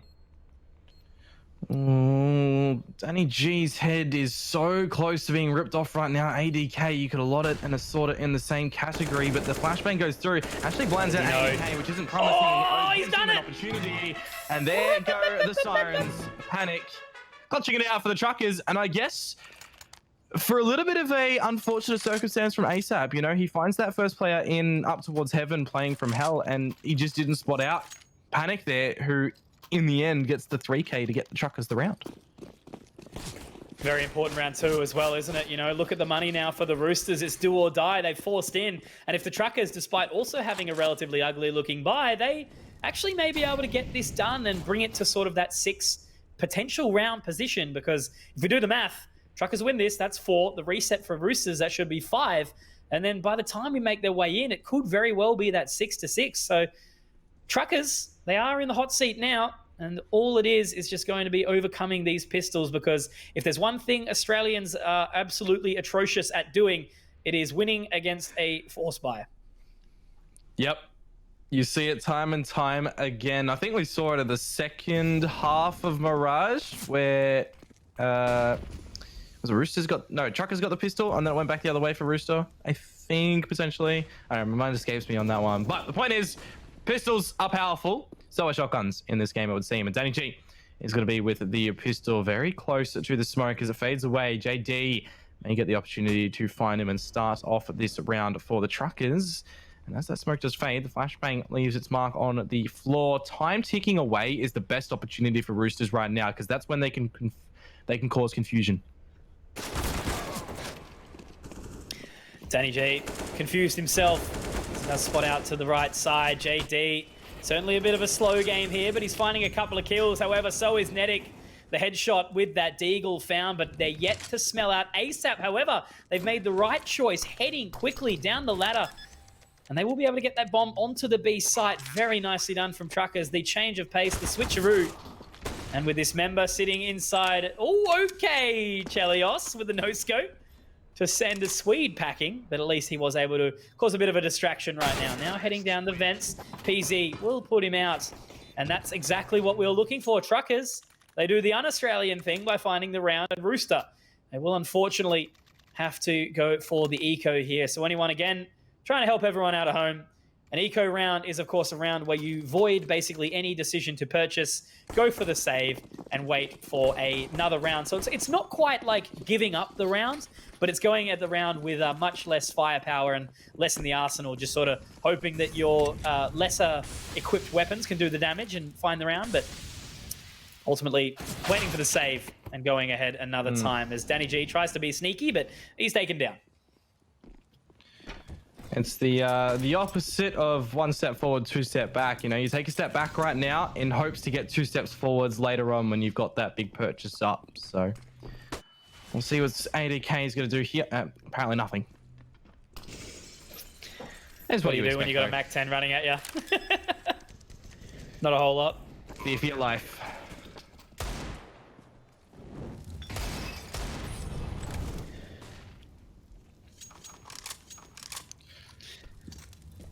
Are they going to be able to lock it down here, though? What do you reckon? Medic's going to be crucial, and he is maybe just going to stick to observing right now, it would seem, from the grave.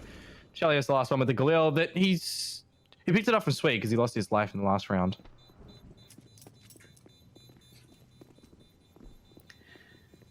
So it looks like Chelios will be able to... Ooh, hang on. Okay, just the one. Hey, he finds one in the end. But yeah, it does look like Truckers are going to find this 5th round right now, which, you know, I touched upon earlier. If they find 5 or 6, they're sitting in a good situation for the switch. And, you know, anything more is going to be really good for them. But now it'll be the big time. Look what we're seeing from the Roosters here, Conky. We're seeing a glass cannon AWP. We're also seeing that XM be brought back by Netic. Yeah, well, why not? You know, he's sitting pretty, 13-7. Will jump over. Does actually just miss the Molotov. Oh, no. Maybe that's considered not missed. That's actually probably quite tactical, to be honest. Allows him to get close and personal inside the cubby. But Smooth Crim is certainly waiting for any sort of aggression into lobby. So the Truckers, 5 rounds, respectable. They could potentially even look to making it, 6 or 7. But it's going to be a challenge, regardless. Rooster, they've got exactly the equipment that they need. And obviously, even if Truckers are to win this, they will have another bye into what will likely be the 14th round to try and continue to fend back. Hold on to their lead in the half. As there we go, ASAP does find the opener here in sort of sneaky fashion. Again, creeping through that smoke, finding the frag. But in a 5v4 as it stands, Truckers still have a chance at winning out the rounds. Yeah, well, that time and the minute left on the clock. ASAP and JD both doing good for 1, but Netic will find the bomb and upgrade himself into an AK. Kind of would like to see him stick on the XM around these tight angles right now, and he's going to get locked in to the hut with these smokes, keeping him safe at bay. It's going to be interesting if Smooth Crim can get any good damage rolling right now as he finds one. We'll get traded on out as well, and JD an inch away, potentially losing his life right now. 30 seconds to retrieve the bomb, to get it planted as well is a bit of a hope, but he finds the first one. Damage exchange in the process. He will have time to get down to B if he wanted to, but the fake back to A. I think the Roosters should have this round in the bag. Yeah, look, JD trying to collect the bag, but it might be a challenging one, as Chelios will be able to find him on the cross. So well held by Rooster. Again, it was a risk, obviously a bit of a gamble to purchase the way that they did into that round, but even with the lesser buy that they had, they were able to get the job done. The AWP pays off on the glass cannon. He'll be able to afford himself some armor as well, just for the defense into the next round. And now, 7-5. They only need one more to win out the half in its entirety, but even Truckers have done enough so far. They've done enough to get their way back into this, and they've got enough money as well to continue on into the rest of the half. So this one's going to be interesting. Will it be a 2-0 in a relatively close affair, or will the Truckers bring this one to map number 3 on Overpass? Well, we did see a 10-5 halftime scoreline in the Roosters' favor on the previous map, and right now the Truckers, they are putting in the big investment right now to try and keep it from happening, but ASAP drops the bomb in outers. Maybe he is aware of JD's position, but I severely doubt it right now. That could be an off angle, an extravagant position that could really go their way. PZ to clear out underneath the ladder as well. It's all going to be about the timing for the Truckers to find these frags. ASAP, his gun is probably blocking the angle of PZ. Could you imagine if they did decide to just waltz their way in under ladder to hell? They could find a couple of picks here, but only time will tell in that one. Oh, the timing. Oh, damn. You're waiting for it, but unfortunately it doesn't quite happen. And there we go, all on a Smooth Crim in a 1v3. We've already seen a couple of clutches pay off in this game, and also some very close, but not quite the cigar to be found. Now Smooth Crim looking to clear out outside just a little while longer. He's going to pace himself, but with 20 seconds remaining, he needs to go, and he needs to go now. Surely he's aware of the time as he creeps his way into Annex, but with 10 seconds, he has to get a move on. And will he find the right timing? If he had gone through Heaven, he might have seen the one member, but now he knows he has to get that bomb planted, and he's going to run out. Doesn't clear back sight. Netic to find the kill. And the Rooster walk away with 8. Very happy with that one. You've got to be, because when you're looking at it on the way back, Truckers have to eco here, and that could be Roosters finding 10. Yeah, well, I did just touch upon the point that that's how many rounds they did have in the first map of Mirage. Remember, that was their map pick. They won it out 16-12 if you are just joining us for this second map here of the first matchup tonight. Don't forget, we do have Paradox versus Mako a little bit later, but for right now, it is going to be the Truckers on the eco round, a couple of upgraded pistols staring down the barrel of, well, first and foremost, the AWP in outers, and Chelios, it's not like him to miss a shot like that. Oh, no. They're punished for it. That's a tough one, isn't it? Having to try and lock it down. But it's actually a couple of kills found by the Truckers somehow, some way, and it's going to be a challenge regardless. You got ASAP watching outside Heaven, and the bomb is still a little while away from home where it needs to be put back, but the AWP recovered quickly. ASAP will be able to put that back. The nade goes up, and it will actually drop him to 1 point of HP. Panic, though, in a 1v3, he was able to win out the clutch a little while ago, but whether or not he can pull it out here is another question. ASAP 1 HP is also 1 frag away from the ace, and nearly closing out this half. There will be one more round to go, as math is a great strong point right now. But Panic, 40 seconds to go. What is he going to be able to do? There's just too many angles to clear. He won't even be able to see the feet of Nedic. He's looking for it, but the pre-fire is too strong. And it will be that 9th round for Roosters. And the money situation, both teams will be coming up with a purchase in this round. It will resemble a pretty decent one, all things considered. But for PZ, there's of course going to be no AWP. They will trickle in a bunch of this utility behind it. But whether or not we're going to see the 10-5 or the 9-6, it's anyone's guess right now. Because, Roosters, while they have been playing the CT side pretty well, the Truckers as well, they've had some pretty good rounds go forward for themselves and some surprising outcomes.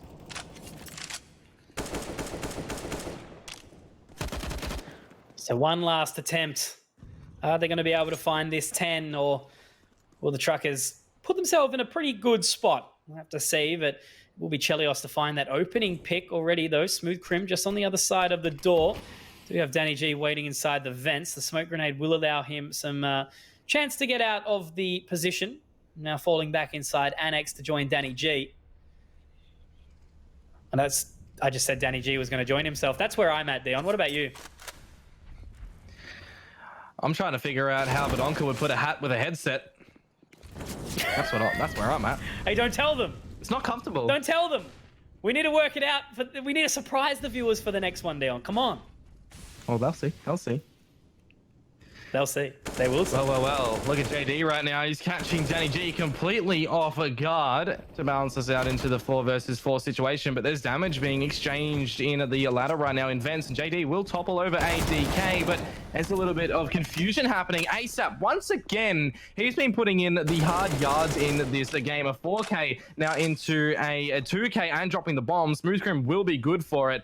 But the retreat will be heard from ASAP. He can upgrade himself to the AK to better help his HP situation. But 1 versus 3, the bomb to go down here. The double door's already seen. And Nedic, he will close it out. So it's a repeat, Conky, of Mirage, 10-5 as the halftime scoreline.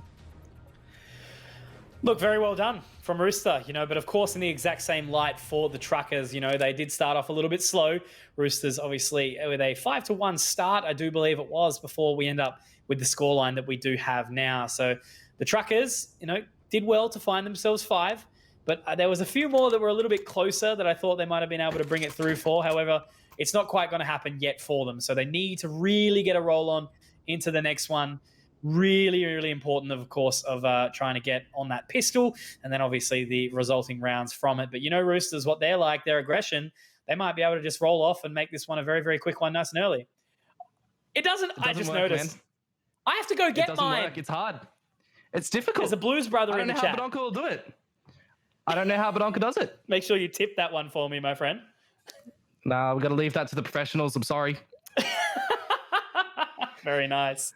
Very nice. Well, Mr. Fedora Man, Dion, what do you think we're going to need to see, obviously, to come out from the boys on Nuke? So, it could, if it wants to go to Overpass, what do they have to put through in the CT side? I think they just need to make sure that they're establishing the trades if one of their members do lose their lives. It's times that we've seen the Truckers just caught off guard and there's been no potential for the trades. It's been the good performances of, the individual plays of the Roosters here. You've seen multiple spray downs from ASAP. You've seen the shotgun rip them apart as well from Nedic there. And both of those members, really putting up the great performances so far in this matchup.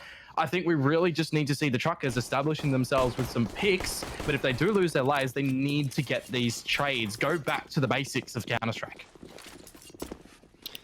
Back to the basics. Just like the Blues brothers, which was the reminder that I was just given looking at you with that hat on. So I might have to go collect mine in just a minute, but we'll have to see. Speaking of bees, it does look like it's going to be the B-side aggressed upon. Panic holding on firmly. He does get away, and he is actually able to hold on for a couple of kills. Nicely done. Felt like that could have been bigger than it just was, but Danny G will be able to find the kill. However, Peasy's there to do something about it. Chelios on the aggression to find 1, but it is Peasy with 3. Very nicely done from both Panic and Pineapple Zip.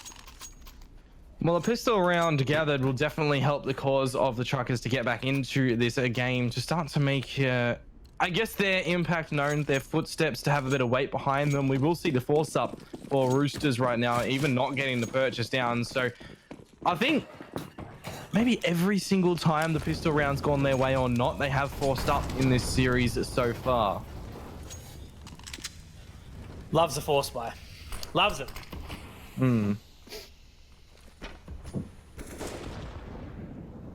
Some early damage dealt, but nothing found as of yet. So again, as we mentioned, obviously super important for the Truckers to do as much as they possibly can over the next few rounds to just tighten a few loose bolts, basically. You know, if they want to be able to get it to map number 3, they have to win out the ever so favored CT side of Nuke. And it is their map pick. You know, they've got to show us that these guys mean business. And again, you know, Roosters, by all means, technically would be considered the favorite in this matchup.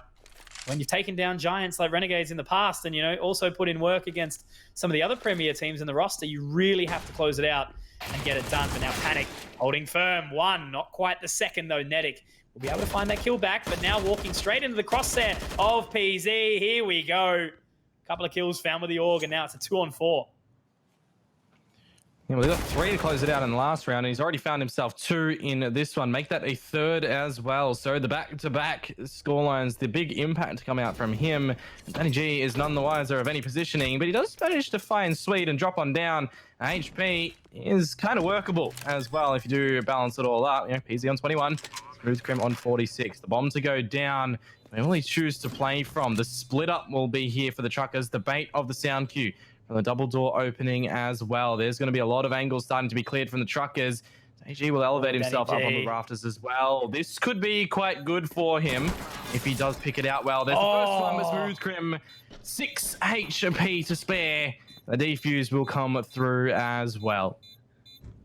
Man, the literal toe tickler just there. You know, that's so unfortunate for poor Danny G. You know, he did absolutely everything right just then, but unfortunately didn't have the HP to get the job done. Only with 8, but ultimately the main thing that Roosters have done here, and again, we're seeing it, you know, we saw it in the very first week, Roosters don't understand what an eco is on the T side, and I don't blame them, because look at the money that unfortunately Truckers don't have right now. They've done so much damage. You know, they leave Truckers with only 2 members in the remaining position at the last rounds.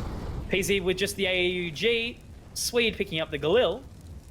So really, again, Brewster in quite a competitive position despite not having a whole lot of utility to work with.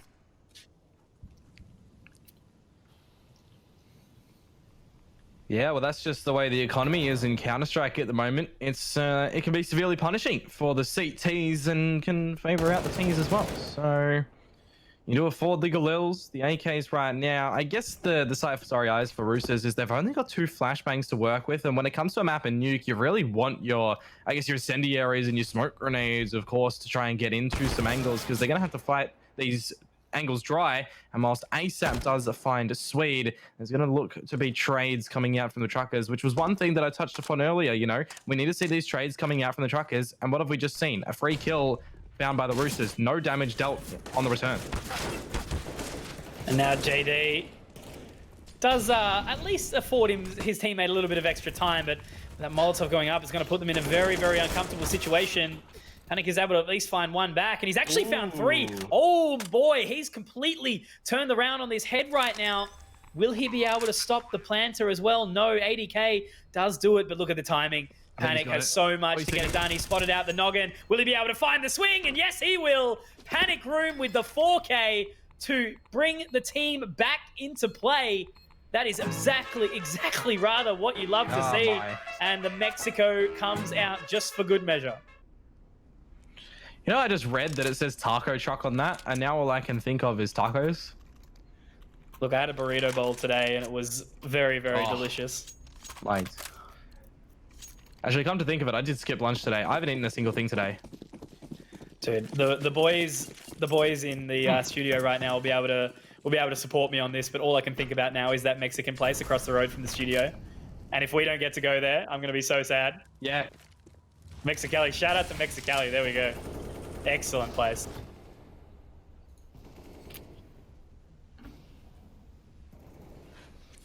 Well, there's a storm happening outside right now for me, and there is a storm about to happen in the server right now. PZ's on, that's AWP, ready to rain thunder down if it does go over towards his angle right now, because Roosters, they are causing a ruckus down through a ramp, trying to get on down. Panic will fall back onto the site itself, with PZ also here with the AWP. He's going to open up onto Netic as well, with Panic finding one, a missed shot. And Roosters, they managed to bring it back so quickly. But look at this, the rotations are starting to happen as well. There's a flank also looking to be presented by Rooster. Chalios not able to find any real damage onto that one. And as JD finds ASAP, and it's just going to be down to Danny G, sorry. Day G, maybe. We'll have to see, but Danny G, look, he's doing it. Exactly that. Now it's a one-on-one, and he's not quite going to be able to find the shot. That would have been a colossal round, you know, not dissimilar to Panic's round previous. But there we have it. Swede clings on to dear life and manages to pull together a 9th round for the Truckers. But again, their money is just not the greatest, is it? Like, that's just noise. Yeah, it's like sad trombone. You got Panic's really hype one, and then you've just got that one, which is the complete opposite. It's like, you got Panic and you've got Swede, but I guess it kind of describes their, you know? That's the song that you hear at 4 in the morning in the club when they turn on the lights and try to send everyone home. They just play that. We'll flush everyone out.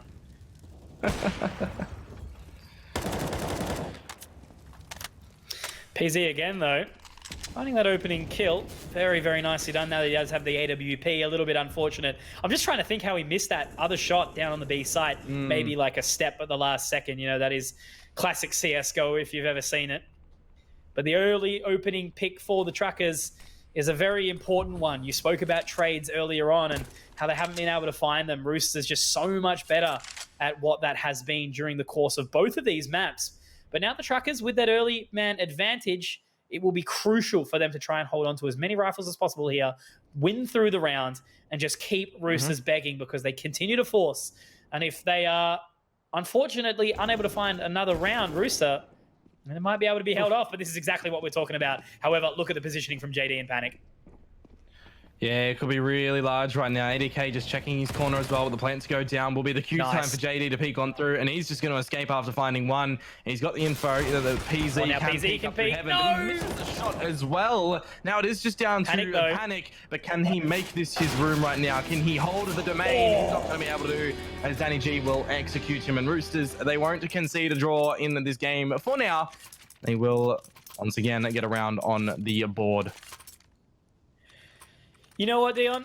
It's pretty crazy with how a close scoreline doesn't always mean a good game. You know, we did see, of course, Skyfire versus Mako last week, which big credit to Mako for that victory, but what an absolute mess that entire series was. So hard to keep focused, but now we see... Oh, I thought that was one tap. Never mind. But that was nuts regardless, but we see a much closer game here. Very, very exciting. You know, everyone firing on all cylinders, and it's exactly why we love to watch Counter-Strike. And Netic, he loves the game indeed, finding 3 on his way into the lobby. Mr. Mosley saying, "Get out of my lobby!" As Panic will be able to at least find one back. And if anyone got that reference, I love you, and I will kiss you on the forehead, respectfully. No kisses for Komodo tonight, everybody. Oh, man, you didn't watch the Disney Channel? Surely. Sweet Life of Zack and Cody? Come on, man. Nah. Yeah, true. Hey, I know, TV they're was... twins, right? Yeah. Okay, I know that much. Yeah, okay, good. Well done. We're learning. We're getting I didn't actually watch too much TV at all. All I remember is like Cheese TV on in the mornings, and then it became Toasted TV, I think. Like old me getting up early so I could watch like Yu-Gi-Oh and Dragon Ball Z in the mornings. Times were simpler as a child.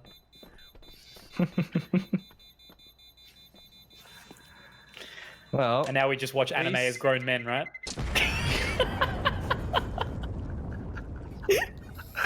Well, I mean, sometimes. It's like you're not wrong. You're not wrong. There's just like I actually did watch DBZ through uni, when I was doing my degree. Yeah. I got through like all of it. 900 episodes or something. There Like was total. 7,000 episodes. Yeah, I got through them all. Hey, when you have like 2 hours on the train to uni and back, and you got 4 hours a day of travel, you can get through a lot. Well, man, I swear the Spirit Bomb episode was like 60 episodes in one. Like, just throw it. Just do it, dude. Hurry up. Grow up. Just got to charge it all. Speaking of charging, Panic. PZ, that Zeus is completely charged up. You'll need the energy to zap on through. But Roosters, yeah, they technically have lost a member already in this round too. As you mentioned, Panic. There's now 2 AKs for the Truckers. Surprising that nobody else actually invested in some light Kevlar without the helmet into this round as well. Because any upgraded pistols, if they position themselves with Panic, they could do damage. And look at that, Panic for his 2nd frag in this round. It is Australia's hurting stance. We can't destroy pistols. It's the bane of our existence. Well, it just looks like Panic's putting that saved AK into good use right now. He's managed to find the 2 kills on the entry, as you mentioned. Now PZ spotted out on the A site. Chelios does have control of Heaven now, and the bomb's actually going to be planted as well, but it's not going to be exactly where they're expecting it right now. Looking all the way around to try and recover this A-bomb site. But look, with a couple of AKs in play, it might actually be a challenging defense here as member is spotted out. There's a 3rd for Panic. He will be ultimately taken down, but now JD and Swede. JD's actually got the AK. No. He's on the site. Will Chelios be able to lock this down? Oh, well done, though. Too close for my liking, though, man. Dude, it's just a good game. Way like too close. We're just watching good CS. It doesn't happen often enough, does it? It's, you know, like we've either got like really close, like hotly contested games like this, or it's just like an either really one-sided stomp or a close game that shouldn't be close because the team that is winning just makes too many mistakes. But like, yeah, right now we've just got really, really solid CS, and it makes me excited for the future of both of these teams. Yeah, 100%. Have to agree with you on that part there. You know, we need to see more teams starting to challenge the upper ranks and not leading into stale Counter-Strike. And I guess we saw a glimpse at that from the Truckers and the Renegades match. We're starting to see more with, you know, your Avants and your Order. And I guess GZ and Chiefs, they've got a bit of a rocky status happening, but they are definitely capable of bouncing back. You've got Roosters as well, who are, you know, currently putting in great statements into this matchup right now, of course, during the LPL season.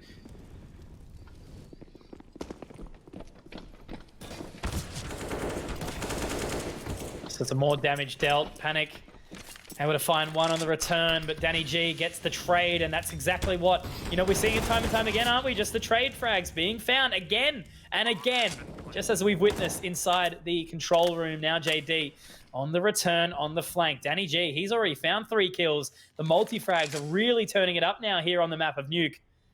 2 versus 2. Danny G looking for more blood as he creeps down in towards the double doors area, and he's going to spot out Smooth Crim. This is a phenomenal round from Danny G. Netic will steal it out, but you know what? A dub's a dub, boss man, and we do see a 14th round picked up for Rooster. I wonder what the statistics would be right now for how many players in this matchup, including Mirage, have got either a 3K or a 4K, because the amounts that I've seen, let's just say I wouldn't be surprised if it's over double digits right now. Yeah. Nor would I. But the unfortunate sort of position here now is that Truckers have to sit out an eco. And I guess you never really want to be staring down the barrel of a, you know, 15-round scoreline on not only map point, but match point. And despite it being a really, really close game, Rooster, you know, they've put in work. And it looks like they might actually be able to push it through. And I was also just noticing how many kills Panic had as well. I think he's on like 25. But regardless, I think he's 4 and 3. Is he leading? Bomb down. I think so, yeah. There's another one as well. Netic might be on top. to come to think about it right now. But yeah, he certainly is putting in damage where due. He's the last one right now. Afforded a second kill in the round, really making Roosters, you know, fret for themselves right now, making them scared. But the double swing comes out from them, which is really smart. You know, they're just aware of the situation. There we go. Thank you, 27 thank you boys in the New Zealand. But yeah, there you go. Panic is leading out the charge with Nedic in close behind. So team being carried, kinda. Just like his face at Pugs. Can't get the W, but he can certainly get some kills. Classic. I think he might have an anchor on his team though sometimes. Look, he chooses to queue with me, okay? Oh, that's unlike Geordie again, actually. Yeah, certainly not playing to his absolute pristine peak, but I guess, look, that does always happen from time to time. Smooth Crim has actually found the first kill for the Truckers in the round, but unfortunately still has to bear down the barrel of that 15-round scoreline, of course, as we've mentioned. And Danny G, look, holding for the push even, you know, just so far ahead of the curve. Just aware. Yeah. Just knows, man. And it's cool, just, you know, clearly they've done their research. And look at that. Nedic to just rip the head straight off the shoulders of Panic. And now they're going to be able to quite simply get down onto that B bomb site, whereas PZ has to rotate out. But the only thing is here, the bomb isn't there. I've just noticed that. And that could be basically what could cause this team to be unstuck. Okay. ASAT was going in for the late flank out through to the A site. He's just got some unforgiving timing from Smooth Crim, who now will lose his life. Look at this. Danny G is going to get caught up by PZ as well. I guess a needed round from Truckers, but I guess from this point in time, every round is going to be a needed one from them. We're most likely going to see a bit of an eco, a half buy come out from Roosters because they don't have too much money. But as I say that, they're getting out that hero AWP over into Chelios. There's going to be AK, it's going to be Galil, some pistols as well. 5 rounds, the separator right now. I understand it. They can force up here. They eco the next one. They get back when Truckers may see 12 on the board. But I got to say, you know, that's when the Truckers once again might have a glimmer of hope that they're really hungry for and start to change up how they play this game.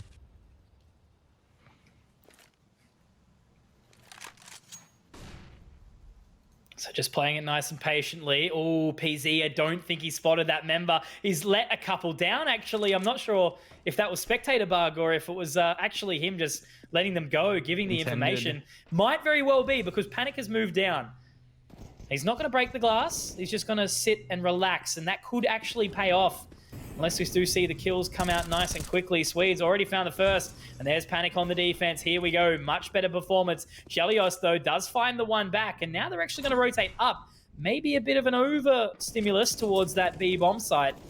PZ does start to make his way back, but there's another kill, and the trade comes back too. Danny G, he will go down, but not without revenge, as Nedic finds another kill, holding inside the hut.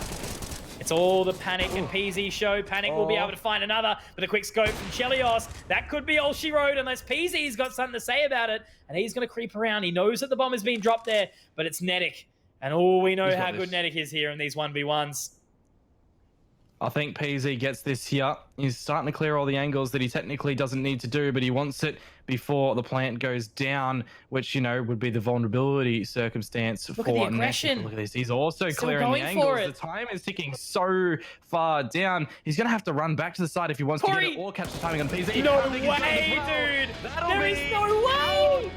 How do you have the gusto to do that, man? Like, how do you just think, all right, he's going to be walking around as well. He's going to be, you know, not waiting out for me to plant the bomb, to just deploy your own feet to start walking around and find him, man? Like, how? Man, I try to, like, speaking of mans, I don't know how I'm supposed to do this, okay? Right? It doesn't work as good as you would have thought it was, but help us out, brother. There you go. Nicely done. Nicely done. But yeah, look, as the boys are back in town, Rooster, they've got the job done. They've managed to bring this one through in very, very exciting fashion. You know, it was a super close game both steps of the way, in the fact that Mirage obviously went right down to the wire. They managed to almost bring it as you know, it was that 10-second defuse inside the smoke from ADK, which was really, really nuts. And then they've brought it out in really, really solid fashion on Nuke as well. You know, super excited to see what we've just witnessed. Really, really happy with how every single player in the server played. You know, we saw a myriad of multi-kills, but is there anything else you've got to before we wrap it up for the rest of the night? Those no scope rounds on the Nuke there as well, that was quite confusing when that one came out. But just once again, big shout out to the sponsors for this season: Conker, Vodafone, WD Black, and the New Zealand Defence Force as well. Big thank you to all of those lads. But we're going to take a little bit of a break before we come back into our next matchup, where you'll actually have the proper person in our region that wears the trilby in the server. We'll be back later, guys.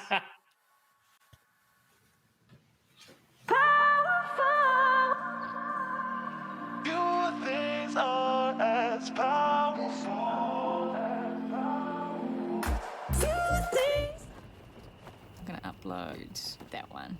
Hashtag duckface.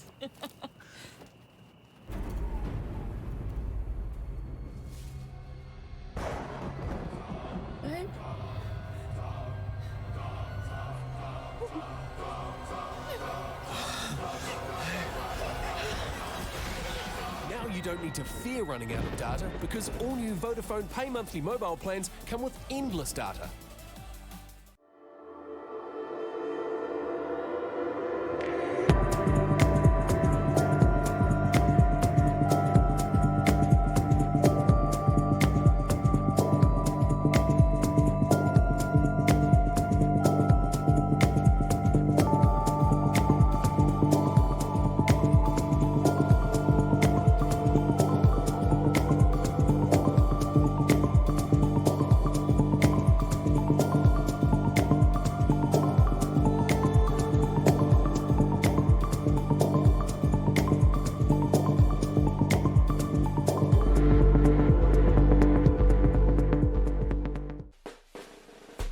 Hey you, the one that's there for their mates. We want you. Stand up, that takes guts. Respect that. Getting back up, that we want. We need your passion. We want you.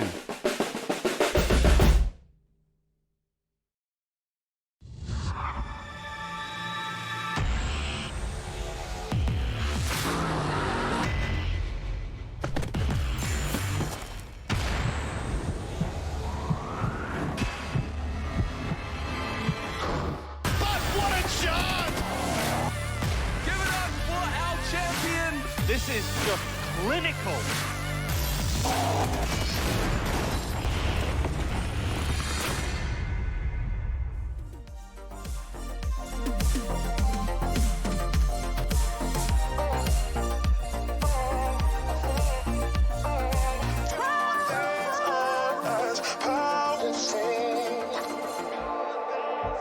Welcome back, guys. It is Let's Play Live, season number 2 of the 2020 year.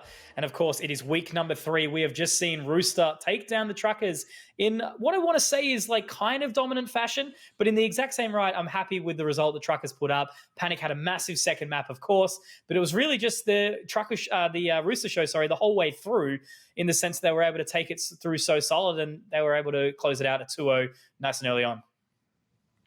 Yeah, no, really well played from Rooster on the back of that. And I think in the beginning of it, you know, that might have been the outcome we were expecting, Roosters to take it over to the Truckers. But I do have to say, I wasn't really expecting that much of a, I guess, dominating circuit outcome in that one. But I guess after map number 1, I still did predict, you know, Roosters to take over Nuke. I said it might have been a little bit cleaner than it was, but you know, you got to give props to the Truckers where due as well. They did put up a good performance there. But speaking of, guys, we've got another best of 3 to go forward with today. You may have also noticed that I took off my sunnies, and that was a bit of an adjustment back to my glasses because of the lights. But here we go. It's going to be the Bright and Bubbly Boys on Mako taking on Paradox with, of course, Mr. Badonka with the trilby.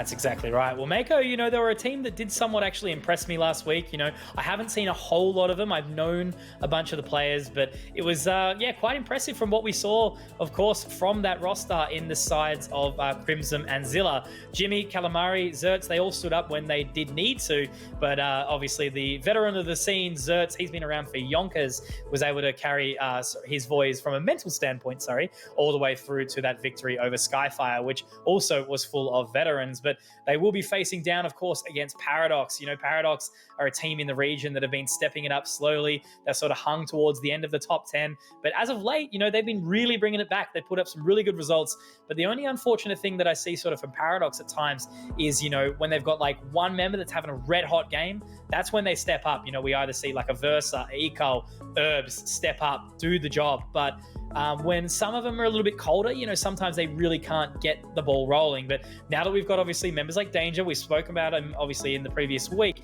it's really cool to see where we might be able to end up with this roster over the coming weeks. Yeah, no, really good to see the upbringing of Riley, of course, Versa there, and Danger as well, Sharvesh. But look at this. We have the same two maps coming forward for ourselves tonight, Conky. We're going to start off with Mirage, and then we're going to go back to Nuke as well. And then that third map is going to be Vertigo, which I guess on the spectrum, we could have had Overpass, my favorite, to Vertigo, one of my least favorite. I guess I got to poise this one that, you know, maybe we do see a 2-0 here, but I digress. Mirage and Nuke, we're going to have a repeat, but I'm expecting different strategies to come out from these teams. Sure, absolutely. It's like, you know, Mirage, quite commonly dubbed the Melbourne cricket ground of the Australian Counter-Strike industry. Big shouts to guys for that one. But yeah, because look, it's just the home ground. You know, it's the popular one that everyone knows all about it. Everyone knows how to play it, unless you come across the occasional level 10 that doesn't know an A ramp smoke. But look, that's how it be sometimes. But the map is just so regularly played. We all have experienced Mirage plenty of times throughout our time playing and watching the game.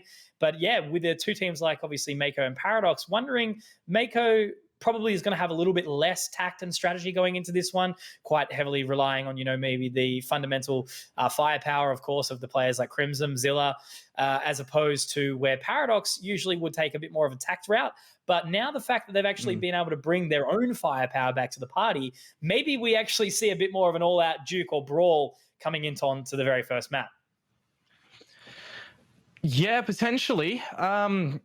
Gathering it up, I think that this map in Mirage will probably be picked by Paradox, and Nuke maybe by Mako is the kind of way that I think it would be swinging this one. So I guess, you know, going on from that, I guess you would say the hard team that would most likely win this one, the hard favorites would be, you know, your Paradox coming into this one. We've seen them in more upper tier events and tournaments and leagues in the previous time than we have from Mako. And that's not to, you know, disregard them at all. They are very capable and everything. We've seen them grow. We've seen, you know, them battle over Skyfire, and what a interesting best of 3 that was in the previous weeks. But yeah, I'm really excited for this one. I just kind of think that maybe, you know, you weigh up Paradox against Skyfire. I think that Paradox is going to be a bit of a more difficult contender for Mako this time around.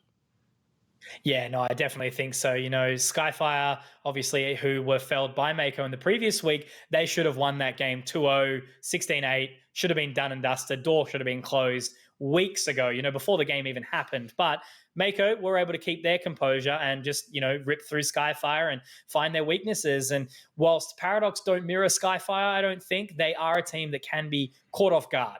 You know, if they're not prepared, if they don't know what they're expecting, you know, that's where they can typically be caught off. But I would say that these guys have probably scrimmed each other a fair bit. You know, they're two teams that are close-ish when it comes to their matchup, and obviously both falling inside the LPL season, this LPL Pro season for the middle of 2020. It'll be interesting to see how they match up. You know, that's probably going to be the most exciting thing for me, is the unknown to a degree, what they're going to bring to the table in Mirage. But not even the Mirage isn't the map I'm worried about. You know, it's Nuke and it's Vertigo.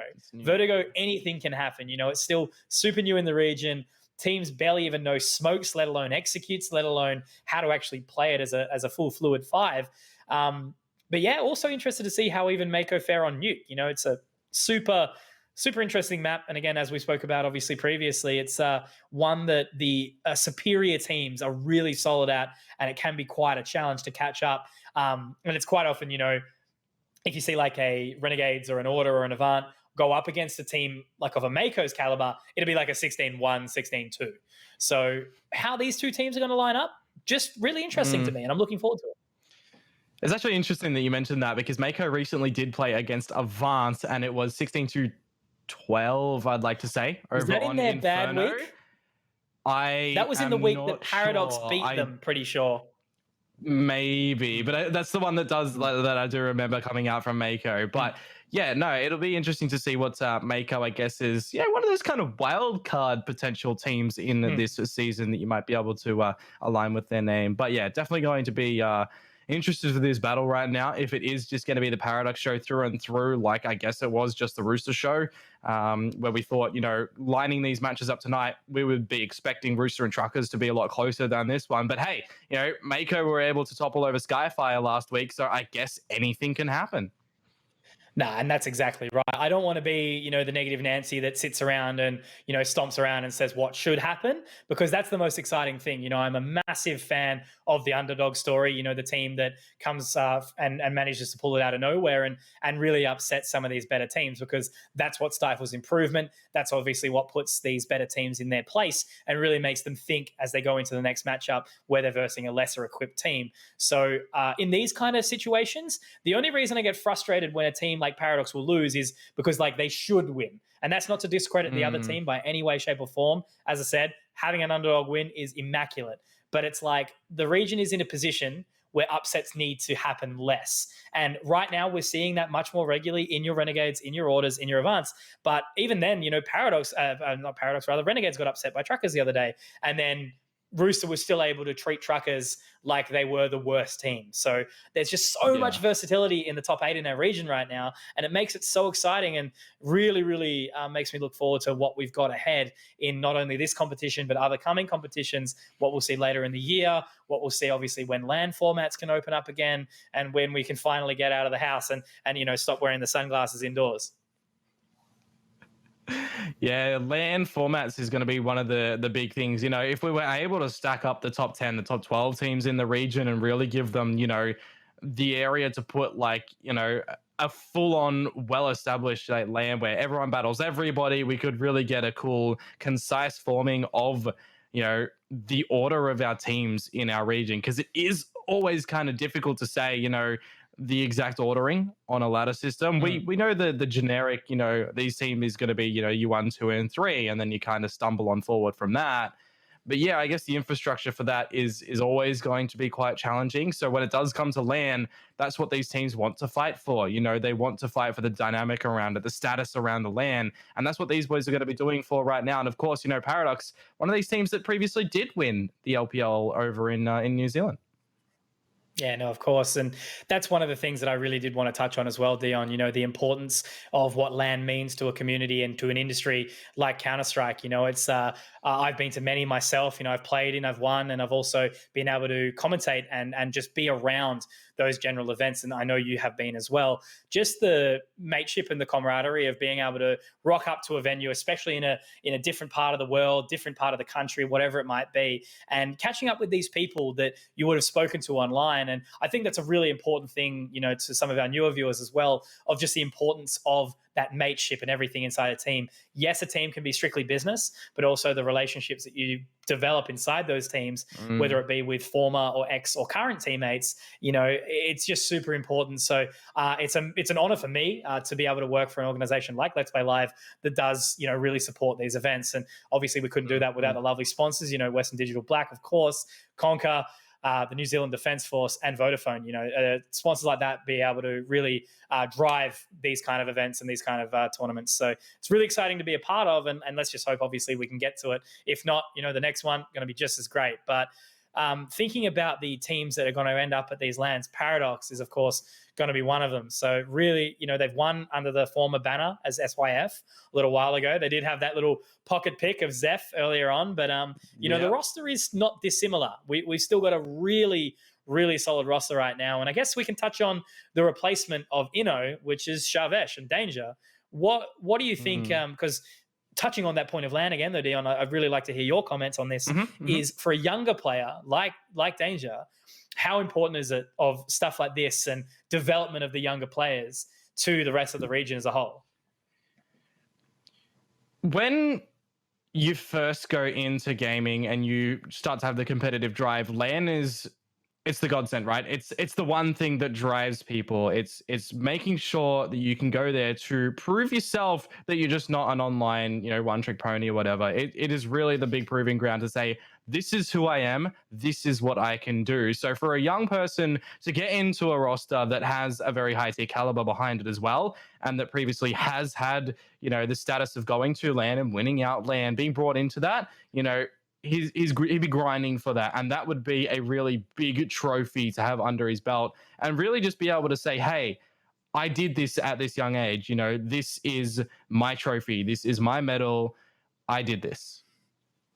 And I think it's really important as well, because like a lot of people at home, a lot of people watching right now, probably had those sort of struggles with their family. Like it's not exactly the easiest conversation to have, telling your parents you want to become like a professional gamer or something along those lines. Obviously, it's becoming an easier talk now, but being able to, I've spoken to plenty of the players over the time. I've had the experience myself of, some of our veteran pros, what it was like for them, to say, Mum, I'm traveling, 6 hours to go to this, venue where I'm going to hang out with a bunch of people I've never met before. It really shows the power of, what that competitive gameplay and that drive brings, because Counter-Strike, despite the fact that obviously it's got much less players, it's only 5, it still does hold that same fundamental as traditional sports, right? You think about some of the sports that have lesser, like not a full team, you're not talking your rugby or your AFL or anything like that. You're looking at 5 versus 5. But those 5 players staying together in like an Airbnb or a hotel together or whatever, like it's a vibe, man. Like, again, being able to hang out with those people that you put the hours in with every single night, and then finally, you can get to a LAN, win or lose, and put your feet up, get some Korean barbecue, put back a couple of shots of soju, and just really enjoy yourself afterwards. And that's what I love about this whole thing, and something that a lot of the general public might not get to witness a whole lot more regularly. Yeah, no, I agree with you. It's like, you touch upon the whole parent status of, parents not too often knowing, I guess how to engage with a child that does want to continue on with, or make a pathway out of esports and professional gaming. It's like my parents, right? They didn't believe me until I showed them the plane tickets for me going over to Sweden or even over to New Zealand to cast over the LAN. They had no idea. And well, yeah, I'm glad that now they, I guess, are a little bit more in the knowledge and the know-how of what this is and what it means to me as a commentator, and for the players, it'd assort to the same sort of thing. Yeah, no, for sure. And same merit, my dad basically said, get out of the house or pack your computer away. And you know what? Got out, and all of a sudden they're actually really interested in it now. So that's always really, really cool for me. But anyway, guys, look, speaking of that, there will be a little bit of a small break. Of course, there is a transition between these games. So we're going to wrap it up, put you guys away for just a short minute, but don't go anywhere, because we've got Mako versus Paradox. Should be a belter of a game. Back very, very soon.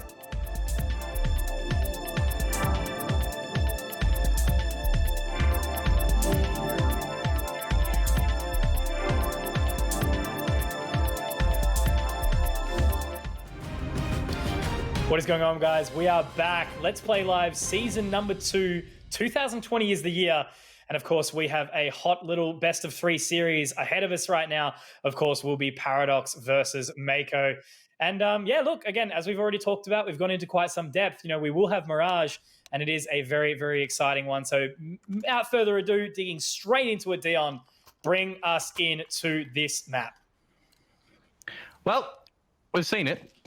For those of you that have already had the best of 3 witnessed for tonight, we've got the same maps that are being a repetition, but as I said, we'll probably see the differences come out in this matchup here. And well, straight away we are. We saw, if I remember right, an A site take for Rooster off the belt, and now we're seeing it's a B site take for Mako, but it may get pulled apart by a Paradox. The rotation will come over very quickly as well. We're just going to see the bomb plant hopefully go down for Mako. Ezekiel started us off. Krim good for 1 on the tray, but now they need to try and get this plant down to at least afford some money and a good amount into the next round as well. The other classic Rash B will be occurring here on Mirage, but they're actually being held off quite well. It's obviously only a 4v4 Zilla. will go down to the body shot of Versa. Very nicely done. Able to drop Crimson in the process as well. Versa looking for more, but it will be Badonka to drop Jim. And Zertz in the 1v2, he will be able to at least find Versa, but now taken down. Ekal has the kit, the defuse will come through, and that is the man with the Trilby himself jumping up on that van. The man who we aspire to be like, of course. But the round is done. Paradox pick up the first on the retake, and a very important one at that. Will this one be a one-sided stomp, Dion, or will we have a close and hot game? Because was it Mako that beat Skyfire out on Mirage to close it? I think it was, wasn't it? Mirage was the final map. Yeah, it was 16-7. It was a landslide. You know, previously we had the 16-14 Dust 2, and the Inferno was 19-15 to Skyfire. Dirty had that absurd Scout 4K. Yep, that was nuts, mate. Coulter does do scopy things. Yep. He's a good-looking man too. I've boogied with him. Yes. Well, obviously for anyone at home, once upon a time, it was, you know, formerly Cybergamer has been brought on by Let's Play Live. And so even spanning back to, you know, the same structure we once upon a time had, back to those LAN events. Yeah, look, let's just say the last 2 Adelaide events, the boogies were indeed had. Very, very nice. I think I met him at a landslide.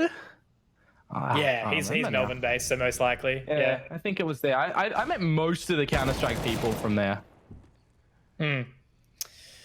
Lots of them do show up, but speaking of stopping in to say hello, Zertz will try to do that, and Eka will find him.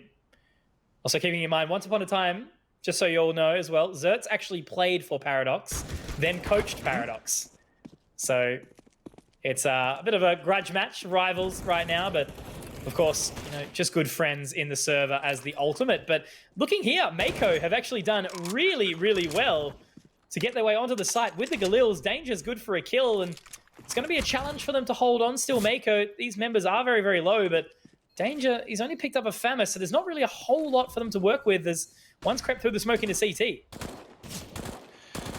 Yeah, we'll look at the HP as we do see right now. Zilla, the one that did have HP behind himself, is going to be mowed down by Herbs as they are trying to get into it. They don't currently have any kits at their disposal, so it's only going to be that 10-second defuse to come through. The smoke is down. Crim to force the issue. Oh, he's rammed. He'll get bested, and Calamari as well. Do they have time? Oh, Danger got the kit. They got the kit. Well done. We take that. Very well done. Wow. I expected that round to go belly up. I think as well as the grudge match thing, Crim played under a different roster for Skyfire. If my memory serves me correct, so last week would have been a potential grudge, but I don't think it was against those boys at all. I'm just trying to remember. Anyways, it's looking like there's a couple of HE grenades for Mako, and the assault out through mid does mean we're going to see the airstrike that we commonly see. There'll be a smoke down to top mid, and they'll throw them all into a window where, luckily for Mako, well, now Ekal is there. He'll be taken down to 45 HP, but no dice being rolled on the number 6 there. No frags being found, although the steamroll up through Connector. Ekal's going to start to mow them down with Badonka, and they are getting ripped a new one. That's going to be an easy one, done and dusted over to Paradox. But of course, Conky, round number 4 now does mean weapons for Mako. Weapons for Mako, likely an AWP here for Crimson, and that's exactly where these boys thrive. You know, obviously, Crimson has been the man to sort of watch, I suppose. He's very, very sharp player, but he's actually opted for the AK here instead, which, you know, isn't a whole bunch of surprising nature, I suppose, you know, given that it is the T side of Mirage. An AWP is not always needed. But Paradox, you know, they're still going to hold on to the weaponry that they've got as well. And Badonka, this is what you like to see. Holding W into the Palace. But with that being said, he did have his teammate Inversa supporting him. So recovering an AK, getting rid of that MP9, and a fantastic start here for Paradox. Well, there's a lot more utility to play with on the bodies of the Mako boys that are still alive right now. And this position from Zertz could be quite crucial. But look at Versa. He's aware of the possibility right now that, you know, they concede control of an area. They're making sure that they still watch over to it just in case the situation arises that there is a player there. That's exactly what's happening right now. Zertz is going to buy his time to peek on through. And Paradox, they're going to let it happen. They're going to wait to force the issue. Flashbang. Doesn't reveal any big player information, but on the back of the smoke, the HE grenade and the flames may reveal something. Assuming you just saw the Paradox tweet, right? Oh, Very good.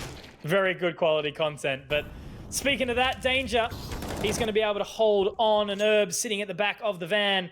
Unfortunately, the big brain play from Zertz is not going to pay off here. 30 seconds is all that is left on the clock. And whilst he's going to be able to find the big boy Badonka, the bomb is in the apartments, and he's unfortunately got a long way to go. 20 seconds left on the clock, and it may very well just be a save. And now for everyone playing along at home, of course, when you do save on the T side, you don't get any money into the next round. But luckily for him, his teammates should be able to afford a nice little purchase, so he won't be going begging into the next round. yeah. And that's a solid strategy from the seat tees when it comes to Counter-Strike as well. If you know the position of your opponents where they're saving, when they're on the T side, as Zertz right now, if he did lose his life after the timer, in not getting any money, he would have only $1,100 to purchase up in this round, using this as a live example. So it is good that he can survive with the weaponry there to still back up with his teammates in this round, because if he did lose his life at the end of it, someone would have had to sacrifice the weapon over, and that would mean less utility. And when it comes to Mirage T side, you generally want lots of utility to get through these pressure points in the map. And unfortunately for him, he's still not going to be able to do anything in this round as he's taken out alongside Zilla. Yeah, look, very impressed by Paradox so far. You know, they're holding their medal, and the only round that was close was that second round, of course, where the damage was dealt early on. But now Ekal looking to hold down his fort inside the flames. Double back. Very, very respectful. Yeah, look, he might. Calamari, the seafood man, does have enough time to rotate out, and Danger should likely want to start to fall away, unless they want to just play for the duo right now, which could be a wise choice. But obviously, as the time does tick down, surely they're going to be aware of the prospects that the B site might be taken control of. But look, at the end of the day, it doesn't matter what you do here, as long as you're not leaving your teammate hanging. You know, it's a 2v1. A lot of the time, what we do see is one teammate rotate over too early and then, you know, ultimately go for the kill by himself, and then it's down to a 1v1. It all goes a bit pear-shaped, but Yeah. it looks like the boys of Danger and Ekal playing as a duo, and now they know it's a retake, so they will move as a unit as they do start to contest up short. You know what I would have loved there? For him to go all the way through market and back through towards A. He had so much time, like a minute when he got onto the site here. That would have been really cool. But he has had the plant onto the site, so now he has to try and hold it off. The footsteps may be heard, but the bodies will hit the floor, and it's going to be his body. Calamari bested by Ekal, of course, putting in 2 frags there. The defuse will come through. That's 5 in a row for Paradox now on this CT side. If we don't see, I guess, a round found for Mako on the back of this one, well, it may just be destruction in the whole half. Yeah, look, right now, the way the Paradox are putting it up, 5-0, looking really, really healthy for the rest of the game. But look, this is quite often how some of these matches start. You know, they get the early rounds, and then that's before the enemy team sort of works them out a little bit, you know, tries to iron out the kinks, see what's going on exactly. And hopefully we do see that from Mako, because if it does continue out this way and we see a really, really one-sided first map, it may very well carry over into the next couple of maps, which of course Nuke and Vertigo. And I think that if Mako can't quite sustain a victory on the very first map of Mirage, that's when I think it will likely go out the way of a 2-0 to Paradox. So they do need to make a little bit of a move now if Mako wants to find this. Still yet to see the AWP come up for Crimson, but now Ekal heads over towards mid to hold his line, but he will be smoked off nice and early. And he echoes it through as well, so Mako will have that sound information that the AWP is here, and they'll know that it is in the hands of Ekal as well, being that primary AWP player. But we see a strategy like this come out once in an often stance in the map of Mirage. You know, it's the old palace bust. Sometimes you see it with the pistols, but it's going to be with the rifles right now. Flashbangs to blind CTs, but they've overlooked Sandwich, and Badonka's going to be good for 1. Traded on through. Great deployment from Jim to find 2 to hold it off. The bomb plane can go down now, and it is going to be on the retake for Paradox. First convincing round here from Mako. They've managed to force their way onto this A bomb site, holding firm. The Molotov will go down and cause a little bit of trouble for Ekal as well, but somehow Man's still alive. Man's not hot, indeed, as he does drop down to 5. And now in this retake, slowly creeping up towards the other side of the deep CT smoke. Will Sharvesh be able to find anything, or are they going to choose to creep away? Their aggression seems to speak the latter, as they don't seem to be a whole bunch of excitement towards that A site. Sharvesh going to hold the exits. Ekal will be able to find one, and there's Zilla to go down. Very nicely done. So at least, whilst they're unable to find the rounds, they are able to do a fair bit of damage. but Zerts can drop one in the process. So 2 members of Paradox, 2 members of Mako, and as the tactical pause came through, clearly that was what exactly was needed for Mako to find their first round. Yeah, it is still going to be a bit of a hard-fought battle, though, in this new one, because the purchase is very established still on the side of a Paradox. He's still got Ecult on that AWP. He will make the jump, indeed, through mid. The flashbang, no smokes. He could get up close if he wanted to. He may see Versa hold his hand in through mid, but the flashbang will force him back at the right timing as well and allow the Zerts to get up through top mid. So the strategy from Mako looking to be an early split through A and mid, but they're not going to be allowed through connector at the current time. Ecult, a great shot on to Zerts. Luke's been watching my demos. Nice little play up short, peek through the short smoke. Very nicely done. Thing is, though, I missed that. Anyway, we'll see. They are making their way out into A now. Mako, once again, they did have some success previously, but it looks like the aggression actually might pay off. But no, Versa, he'll be punished for trying to get his way out too early, but so will Callum Murray. That's something you can't be doing, jumping up onto the ticket booth against a team like Paradox. They will punish you for doing that, and there's a great shot on Ecult. Wow, Zilla will be going down, and so will Jim. Herbs to close it out, and that is a much cleaner round from Paradox. The AWP held, and they will find their way to 6th. And with Mako, their money position, I mean, look, they're going to be able to buy, but it's just going to be that same thing as Rooster. Not a whole lot of utility. They've got the AKs, but just proceeding onwards as it comes, not really able to sort of solidify more in a row. And that's one of the struggles as well when you do get the bomb plant down early in a round. You've got a lot of your own players on the site, but you've also got a lot of players on your opponent's side still alive. And you know, when it comes to the A side of Mirage, where do you hide? Under balcony. You hide back in a main or a palace where the players weren't. So when you're at Firebox, you get flamed out. You're most likely going to lose your life. So that's why you sort of saw the aggression trying to be found by Mako, specifically Callum Murray, to jump up onto the ticket booth. He was destroyed as well. Paradox really itching on the side of caution there to go in for that retake, and they made it look very convincing. But now into a fresh round, Ecult, he's going to get his head ripped off cleanly, and Mako, they do establish a bit of early control in through mid.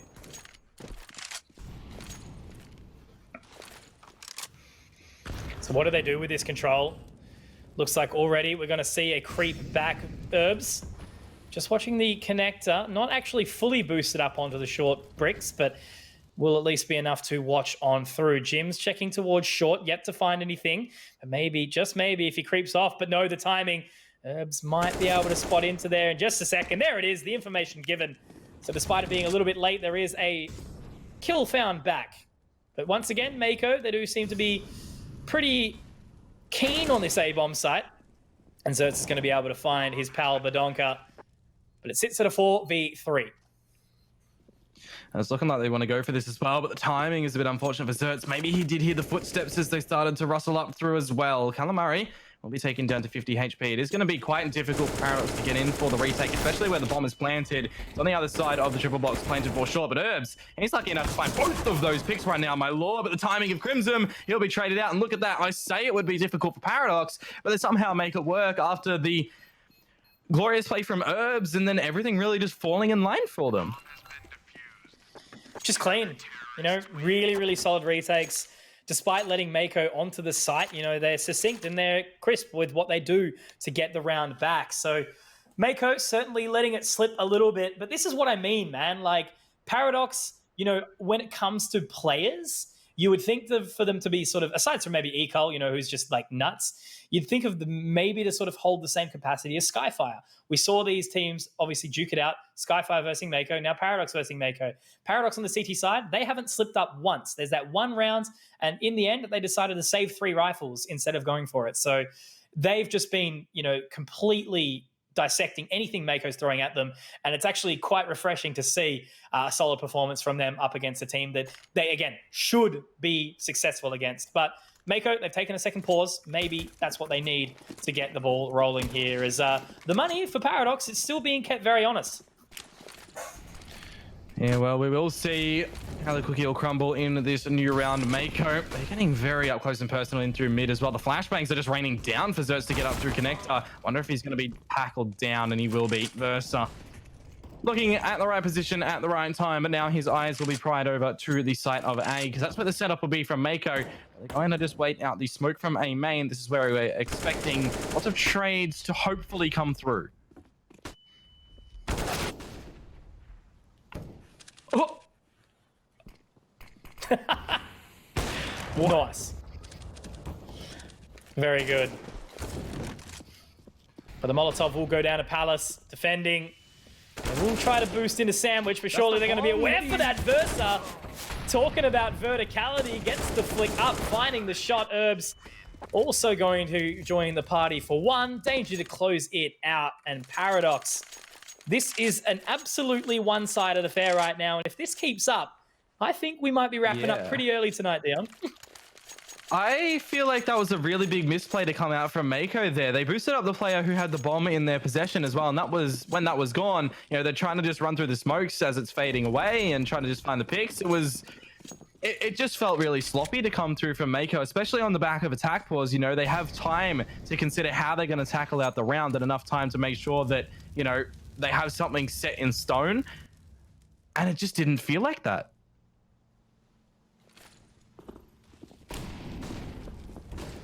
So this time heading over towards B. The old Classico rush here onto the site. Danger manages to find two before he is felled. And look at this play from Herb, sitting on the other side of the smoke, waiting patiently, cleans up two. And Ekal, just for good measure, to rock Crimson. Clean team performance, only losing the one member, despite facing down in a 2v5 situation. Ekal with the crisp rotate at the perfect time. And yeah, Paradox again, just continue to power on. Mako finally seeing the AWP into the hands of Crimson. But yeah, Zilla, someone who was really, really fired up last week, has had a bit of a quiet showing. But then again, you know, it just seems that the two teams that we're witnessing right now are just worlds of difference. Well, it certainly does look like that in the humble beginnings of this matchup right now. But, you know, that could change up in the later stages. Maybe Paradox are just really good on this CT defense. Maybe they don't have a good structure for their T side. You never really know until it goes to that situation in the matchup. So we will wait and see. It's also one of the first times that we'll see Crimson on this AWP in the matchup right now as well. So we're, I guess, hoping to see his prowess on this weapon right now, and why we do hold him high in the caliber rankings on AWP players in the region. First pick found. Ekal now, this is the position. This is the chance to see the highlight reel potentially come through. But they're actually going to sit and wait. Ekal, though, finding the second. Now he does reposition. Already looking good here, but will the third walk straight into his crosshair? No, it'll be taken by Zilla. But now Ekal can reposition. There is the additional member in Calamari towards the short position now, mowing his way up. For Versa to drop him. Last member on the side being Crimson. No chance to do anything. And I'm truly kind of taken back by this scoreline right now. And because now it's an eco, man. Now they've got nothing to work with. They're not getting the bomb plants. They're not getting the kills. And really, they're just not in the position to take a whole lot of control. It feels like Mako are going up against a brick wall, but the brick wall's also just smacking them back when they try to tap it. It's just not working. And they don't have the sledgehammer right now behind them either that they need to get through it. They're missing the right tools, it feels like, for the job right now. No, that's for sure. Oh, look at this. Oh, no. Oh, no. Man, they're just so onto it. This is what I mean. Danger, full control of the apartments, doesn't even need his team to support him. And once again, Mako, they just look a little bit disconnected and all over the shop. You know, this is not what you'd expect in a upper bracket, best of three, you know, in the second round of the upper bracket as well.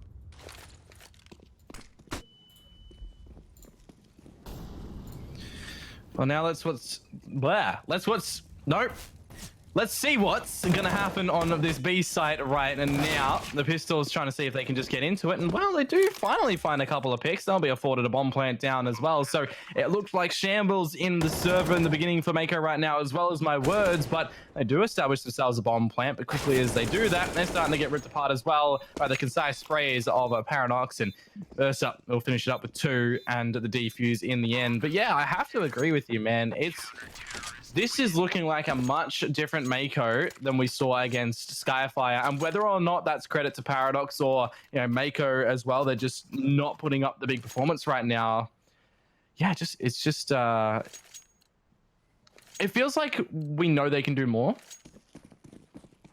Yeah, no, definitely. But I guess since it's been a bit more of a one-sided affair and much less close game, if you could have any food, what would it be? Oh, like if someone right now. if someone had the capacity to, like, whether it could be a cooked meal, takeout meal, whatever it is, and someone says, what do you want right now?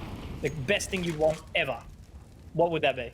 Mate, just a zinger box, bro. I haven't had one in so long. Like literally just a zinger box.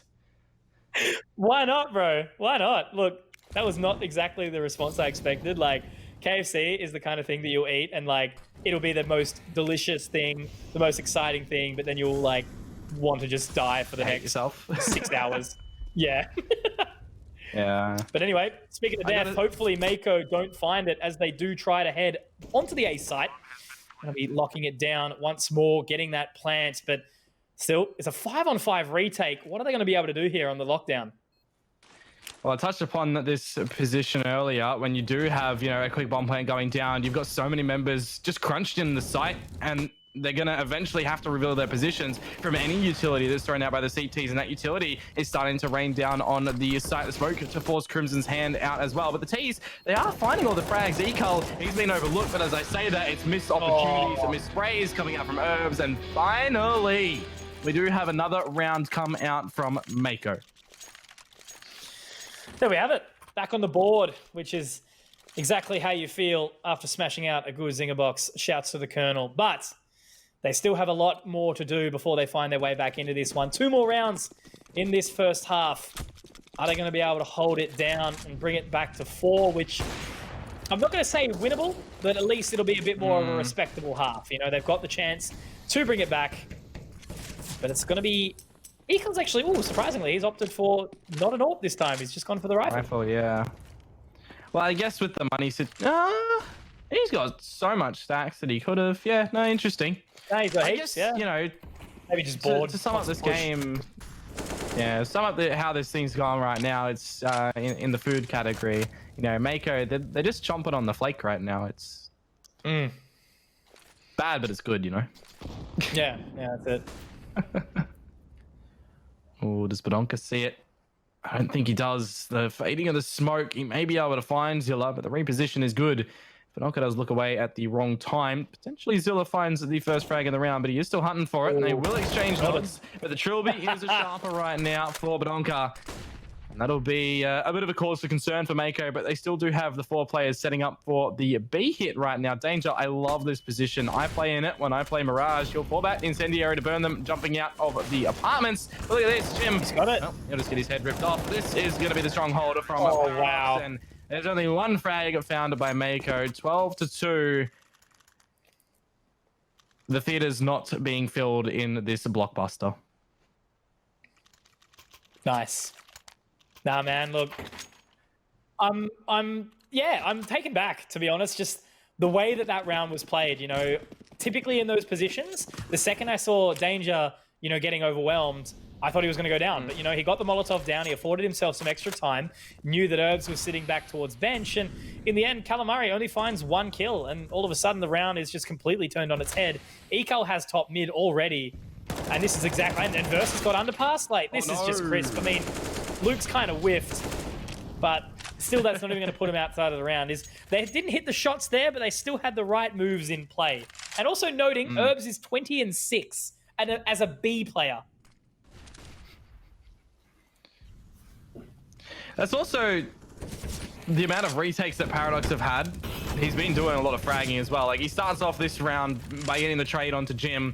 Does have an impact of a Molotov into his face, but he's able to escape from that. Now Versus swings onto Zerts, and it's just going back over to Paradox, and it's just working for them. But, as I mentioned, that the B bomb site is completely empty. Danger will rotate over, and he'll force the hand to Mako. Is that their flames? That was their flames that missed. I think it was. But that's really just like a summary of this game right now, isn't it? You know, Calamari looking shaky. In a bit of a 1-on-4. He's almost able to find a second kill in the round, but unfortunately that will be that. And that's a very, very dominant half coming through from Paradox. 13-2 scoreline. Not something you see often at all. Like, you know, not even to the degree of it might happen on the odd occasion. Like, even some of these really one-sided matchups, especially on a map like Mirage, the team like Mako, they might, you know, pick up 6, 7, 8 here and there by catching the enemy team off guard. But Paradox, they are not only feeling it, but they're getting the job done at the same time. So they're in good spirits, putting in work. And with 4 members going towards B, this game is just wrapped up just like a Zinger box.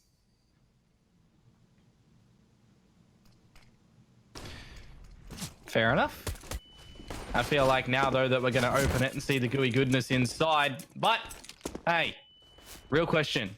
Do you have coleslaw or potato and gravy? Man, potato and gravy every time. Oh! Production's just done me in. Crew that's Can't believe it. With Conky. Ooh.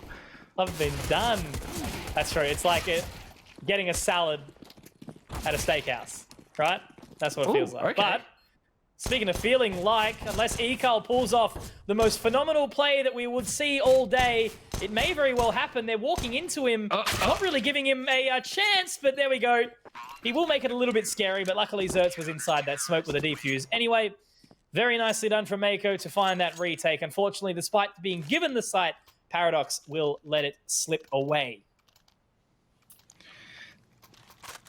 10 more rounds before we even see it evened up, though. And yes, it is the CT side of Mirage. It could be possible. But with what we've seen from Paradox already in this game, it's probably improbable right now. There's Galil's being purchased up by Paradox. Ekal on the Deagle is just ripping down the Brim. And that is how this game is going. When Mako somewhat have a leg up, Paradox just say, nope, I'm gonna just do this. Yeah. Look, Ekal, again, very, very equipped player. One of the sharper rather in the region. You know, I feel like this guy was only ever restricted by his own mind. You know, the guy never really liked not playing with mates and sort of really put the hours in with friends for quite some time, which, look, fair, absolutely fair, you know, not wanting to stray from the path. But now he's found that there is more to it, and he's actually developed friends in different places, obviously being this Paradox roster. And I'm really, really proud of him, hey. Like, he's come into his own, doing really, really well. And we're seeing exactly that tonight, you know. 14-3 now is what it will be, as Jim tries to hold on to his rifle, but Herbs has spotted him out. We'll be able to find the kill, and just as crisp as anything, Paradox pick up 14. And they're most likely going to find 15 here as well, because Mako's money is just swimming in the water. And if you guys are familiar with Australian money, it's plastic. It can survive in water, but the money they've got right now is just made out of paper. It is thin, it is crumbling, it is just dispersing everywhere. And that is kind of what Mako, you know, they're dispersing in the rounds right now. They're just not sticking with each other and establishing the trades. Ooh, okay. As I say that, of course, they deny everything that I say. They're grouping up. They're looking for the trades. The pistols are looking to do some damage. Although Versa will sit them down and regain control. That's the classic, isn't it? That's the classic. You know, if anyone else was full blind there, they just go down immediately. But apparently, everyone's scared of Versa. And why wouldn't you be? The man is sharp. The bomb is left, though, top mid. Crimson could still be... Never mind. It'll all be on to Jim. 1-on-4. And with the bomb being recovered in just a second, surely Badonka will try and clean this line. But Jim will shoot him in the toes, taking him down. And now it's on the defense. It was a 1v4, now a 1-on-3. Bomb about to be planted on reverse of triple. If he gets this done, I might buy him a drink. Well, there's the first one. Okay. Oh, if he had close. A second more, he could have lined up the headshot. Maybe. But here we go, Conky. It's round number 15 for Paradox, which means if they win this one here, we go over into Nuke. And remember, this is Paradox's map choice. So Mako in picking Nuke. Hopefully they have more of a story to tell. Hopefully we don't know the whole insides of the book from just the back of it. So we'll wait and see what's going to happen if this is the closure. And we do shut the chapter here. Versa, Badonka. Crimson good for one, but ultimately in this final round of the half, It's basically just running on in now with the SMGs. No real respect. Jim's going to actually find a nice shot. And if he hits the head of Herbs, but he's going to get a little bit antsy, move off the table there, and ultimately move into the crosshair of Herbs. So taken down. And Dion, we've just witnessed a slaughter. 16-3 is the score of the very, very first map tonight between Paradox and Mako. And yeah, look, I'm not going to say I'm like massively surprised. Just it's gone the way it should, but I certainly can't say that I didn't expect more from Mako. Yeah, no, I did expect more. I was talking to Quick Draw yesterday actually, for that matter, who is part with Mako as well, and we all kind of agreed that Mako was starting to climb up. They're starting to look pretty promising. They're starting to have things going for them as well. But when we see a scoreline like this against Paradox, where after last week, we see what they did to Skyfire. It's kind of like, all right, we're probably going to be in for a bit of an exciting one here, which I was hoping for. But with how that one went, I don't know, man. Paradox, they're establishing themselves, and they're just putting their foot down. They want to go through in this season, staying on top.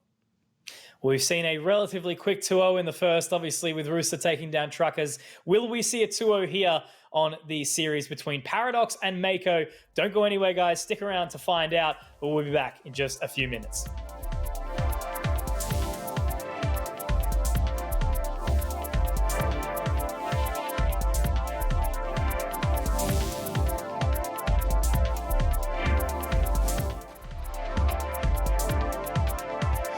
Welcome, guys. We are back from where you'd rather be, certainly where I'd rather be right now, Auckland, New Zealand.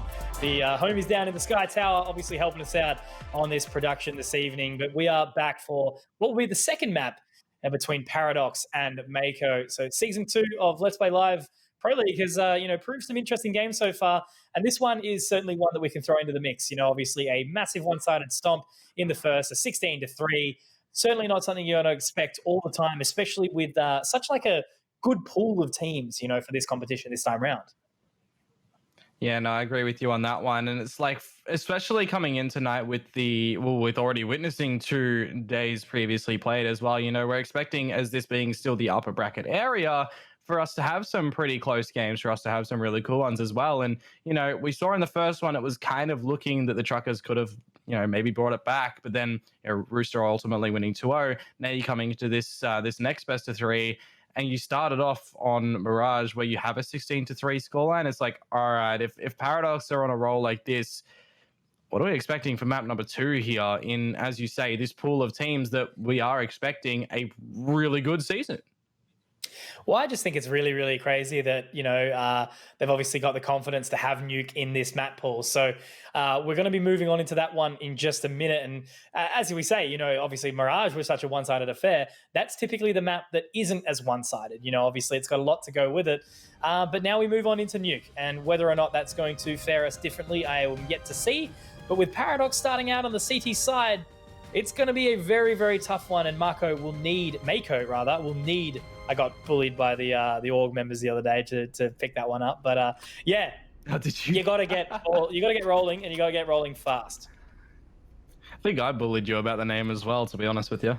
Yeah, look, shush. It's because, all right, context, Final Fantasy, it's called Mako, and then this is Mako, all right? I'm a nerd. I just want to say, by the way, I just want to say, by the way, Surfer Conky, you should know Mako. Yeah, oh, shush. Look, sharks aren't exactly something you want to go out in the ocean and pat, okay? I'm not going to give a shark a little kiss on the forehead when it comes out. I'm going to hightail it out of there. Oh, look, right now I'm looking more like a seal, if anything, a little bit of blubbering on the surfboard, so I need to work, maybe no zinger boxes for me. And we'll sort that one out. Speaking of sorting out, Zilla has sorted out Versa and put him in his place in this round. But the aggression up through ramp, danger. We'll find a Jim. You got Ekal helping him out if need to be as well. But look at this aggression still going through. Zert's no more utility. It's been dropped on the floor. Paradox could fall back from lobby in this situation. They could relieve the pressure, just hold off on the sides. But they're still sitting around it as well, trying to see what they can do. They've overlooked danger. Krim getting the trade. Now it's stomping him through towards the ace site that the CTs are ready for. But the bomb is starting to go down, but Onka, this is the timing onto Calamari.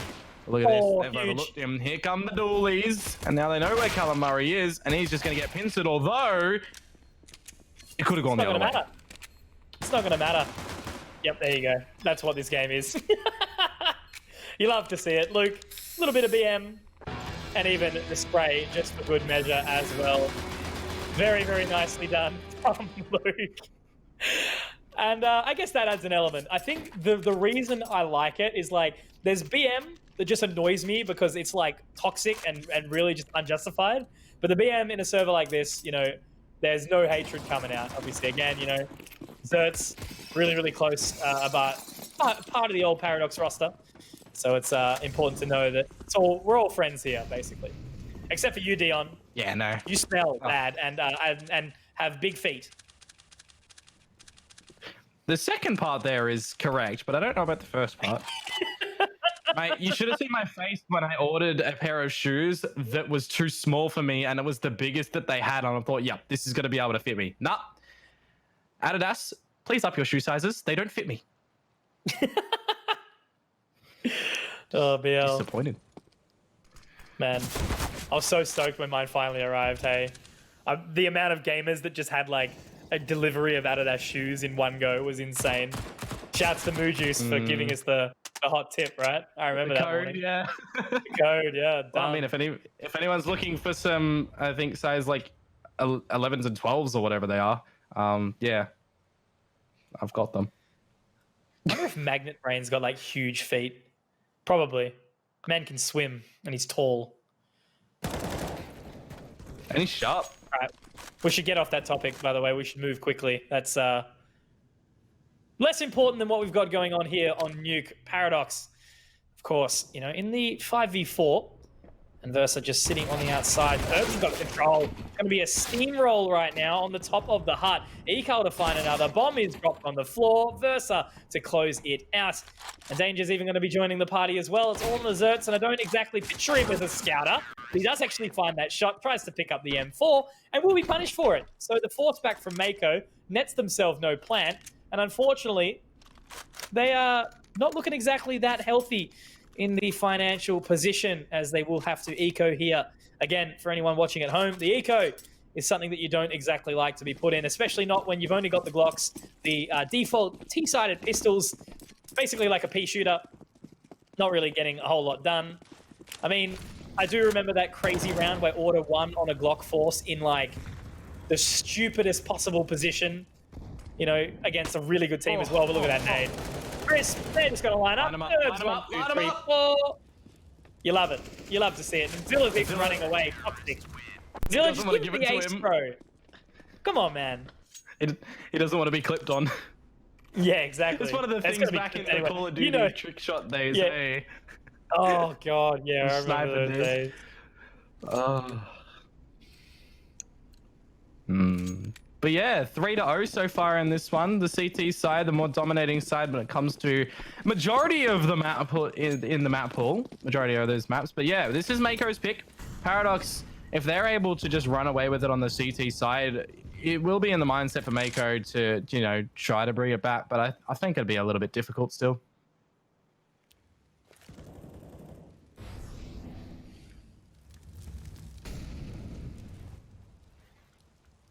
So they've got the AKs. What are they going to be able to do with it here?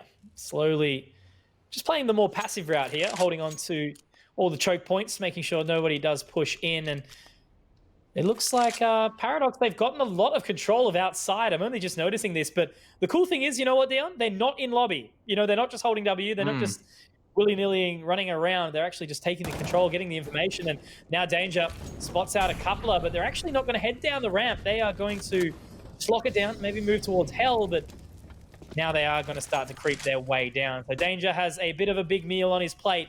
But look, the guy's sharp. Let's see what he can do with it.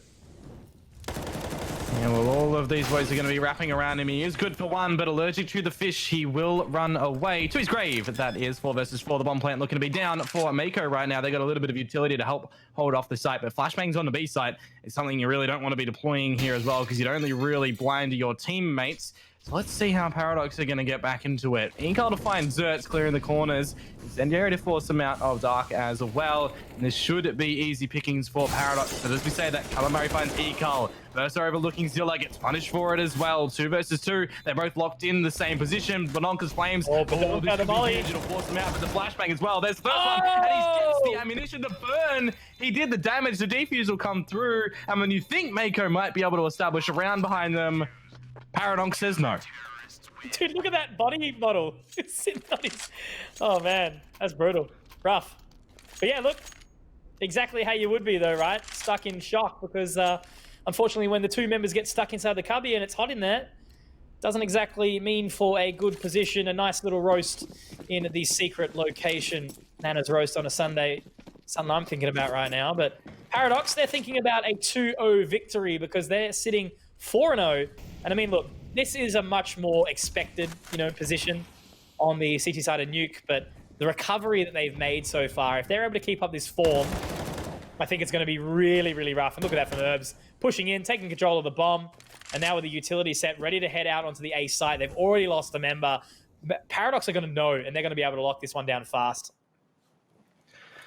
And imagine a world where, actually, I don't need to. They've already got the information that nothing's happening in Outers right now. So they, exactly know what's going to be happening in this round. They've got someone looking after ramp in case they need to rotate bodies, but they know it's going to funnel in to the A side potentially. And I remember this Molotov. I love this one. It forces anyone off of Mustang to peek down to the site. Herbs, he will get his head ripped off. Ecal, he's dropped through. Oh, the burned. Not looking at his feet, unfortunately, but Verse is still here to lock it down. Danger's going to swing out from heaven and hopefully get the trade as well because Mako, they're confused where all of the Paradox bodies are, and is just going to be down to little Lonesome Crimson to see if he can bring it back with half HP. 40 seconds, still plenty of time, but with the bomb being down, look at this crossfire. This is what I like. Again, they're not just holding W into their faces. They are using their utility. They're using their time advantage and the positions that they have locked down to just give it time and allow the last alive to walk to them.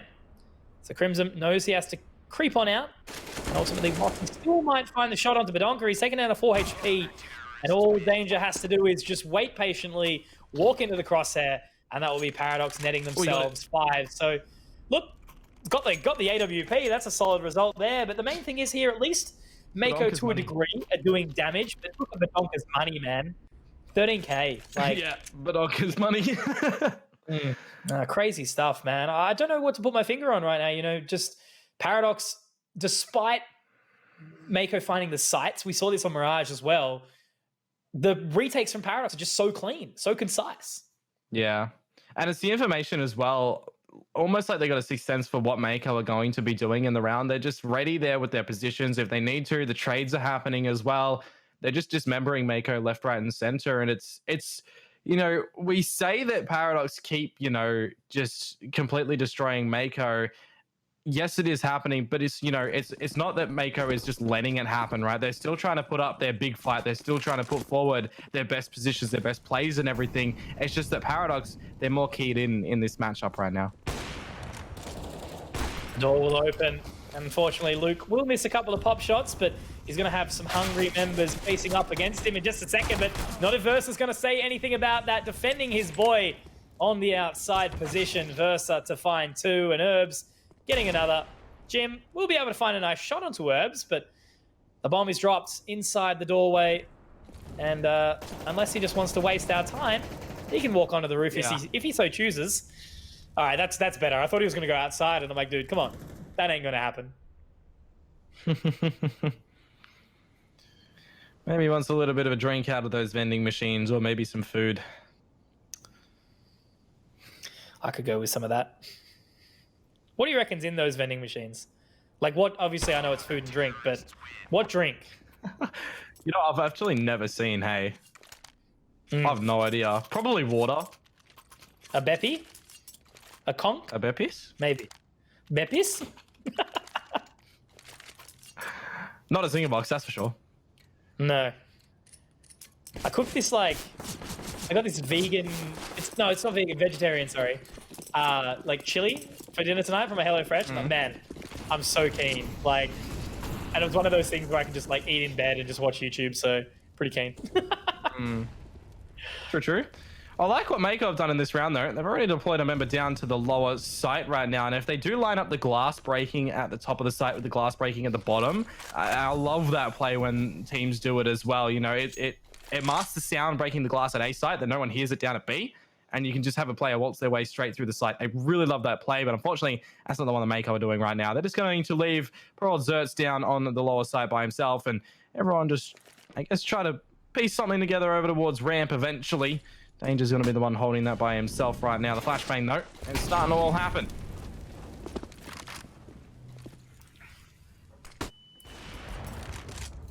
So still being able to at least keep them honest, you know, not really allowing Mako to establish a whole bunch of control. Oh, they're going to go for this, are they? No. I thought they were going to creep through that smoke slowly, but it's actually going to be Zerts to find the initial kill onto Danger. Zerts has obviously made his way outside down the way, but Badonka does manage to wrangle up 2 for his troubles before he does get taken down. Callum Murray will be able to find the trade. The spray through the wall, I actually do like that lineup, but unfortunately did not quite get the job done. It's on to Zilla and Callum Murray, but unfortunately for him, he will be battered and fried, and now it's all on to just him to see what he can do in this 1v2. Battered and fried. Maybe soon he will be died, but that doesn't make any sense because that's the wrong pretense. But anyway, the doors are going to be open. We'll actually be putting Versa into the water. Mako get their first round on the board. That's the big takeaway from that one.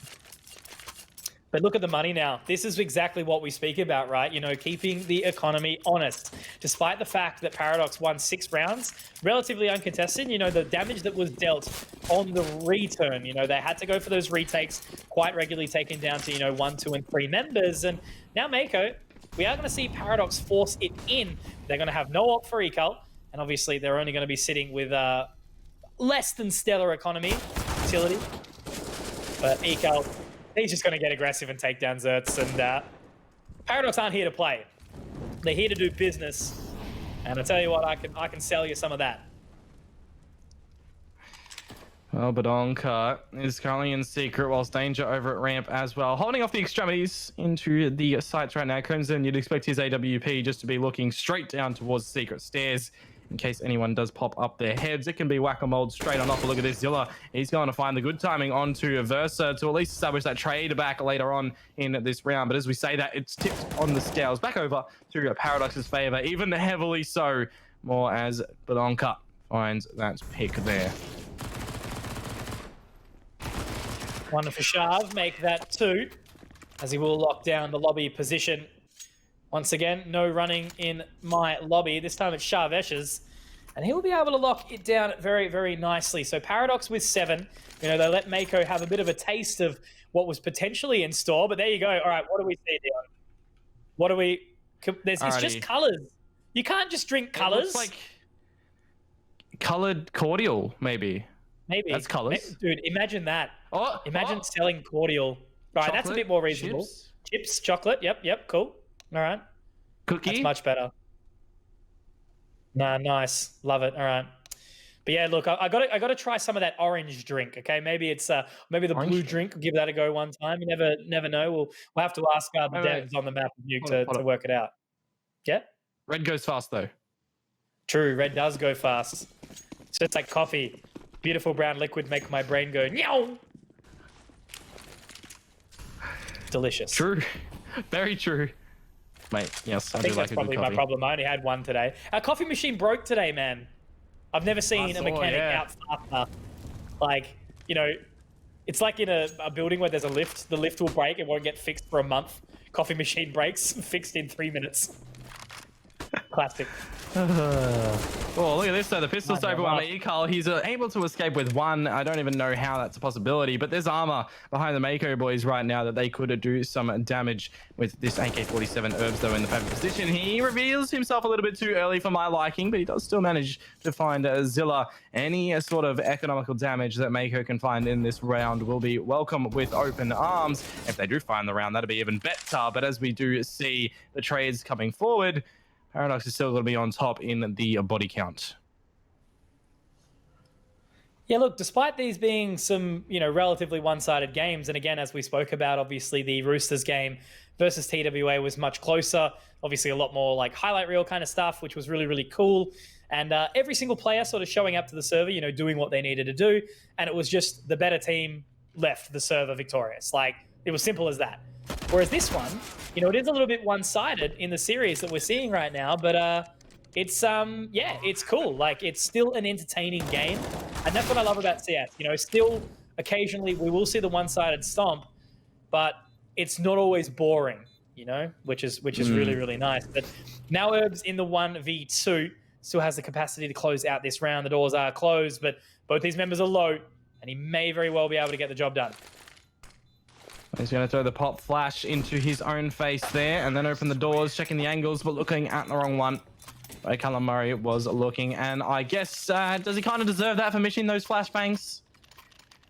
Yeah, maybe. I think, to be honest, as he threw it, I think he was thinking that the glass was going to be broken, but maybe not. Who knows?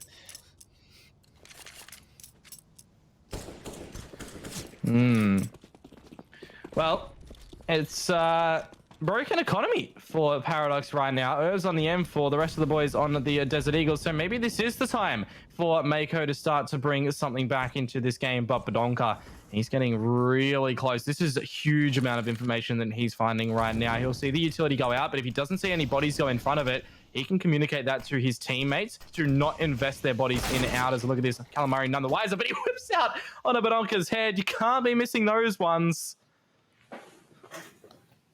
Very nice. That's what you need. Because unfortunately for Mako, the rounds that they have won, they haven't won the second round after that. So now, as Versa finds the body of Callum Murray, there is a member on the top of the annex, and Zilla's found one in the process as well. Zertz has got a positional advantage, being able to smoke in towards annex. So now, Danger and Ekal. The bomb obviously planted on that A site. And I don't actually like this risk of two members going through the annex smoke. It actually leaves the rest sort of a little bit exposed, and Danger snuck in. I don't think they've spotted him. Danger could get away with murder here, finds the one. And obviously there's Crimson holding the line on the red box, and it'd just be important for them to try and take this AWP out of the server. Crimson will find one, but now he is taken down by Danger. And now with just the AWP in hand, it might be crucial for him to try and save. But at least Mako shut us up, find a third round, and that actually might be a bit of a contest because as we know, of course, it is CT-sided. And if they find 5, it could be doable. Zilla down to 1 HP. If he died to the bomb's radius from that position, man, I would be just saying, what are you doing? Just run. That spawn, you're safe. Oh my. Tempting fate there. But no, good to see that Mako do get another third round. Well, another round of their third round behind them. But look at this from Paradox now. They are putting a little bit of an investment behind the salvaged AWP. It's going to be thrown over into the hands of Ekal to see what damage he can deliver in this one. It's all going to be about the picks that Paradox can do as opposed to what Mako can do in this round, because you'd usually expect Mako to find this one. But Ekal to start off on a Callum Murray, that is an AK recoverable unless Crimson rips them apart. How crazy is that aggression, though? Running all the way to red box, supporting a teammate as well. Like, teammate went with him. It wasn't just completely dry by himself, and Ekal's going to find the opening pick, and there's a second. This is where it can start to get scary. The damage is done, though. Ekal taken down, but Badonka, he's recovered an AK. We also do have Danger with the Deagle and the kit. This could very well go the way of Paradox, and that may very well be the game done, but there we go. There's the kit taken down. It's all on a Badonka and Versa. Doesn't exactly have a whole lot to work with unless he can take Jim down, but no. Now it's all on a Badonka. Does spot out the one member in Crimson, but they pretty much just need to lock it down here and let them waltz into the crosshair. Badonka will actually creep on up. Will he find the right timing? But the aim punch will be the better of him. A good hold from Jim, testing their metal. And I feel like if Luke didn't fall out of heaven just then, he might have actually won that round. Potentially. Yeah, there is a potential for that one. But, it's 7 of 4. If Mako do find 5 or 6, then we're talking business, Conky. And we may be able to see a third map in Vertigo, potentially, which will be interesting because, of course, Vertigo has a position called Danger and we've got a player called Danger, so that at times can get confusing.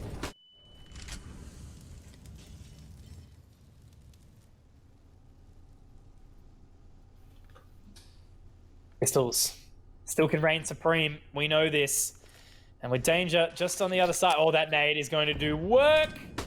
Almost, kind of. But Badonka, he's done some work, and there's one by Danger as well. So Zilla, he will go down. Badonka's recovered the AK and also some positional advantage as Ekal also on that flank. Zert's aware and not going to allow any sort of aggression just yet as they do actually start to creep out of the ramp, and Ekal's played this quite well by not aggressing, not overstepping his boundaries, and oh boy, could he get it done? They do line up, but unfortunately shooting a little bit low, and he will only end up with the one.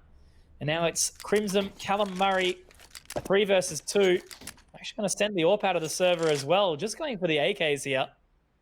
What can they find? 45 seconds remain, and they've got a long way to walk outside here, Dion.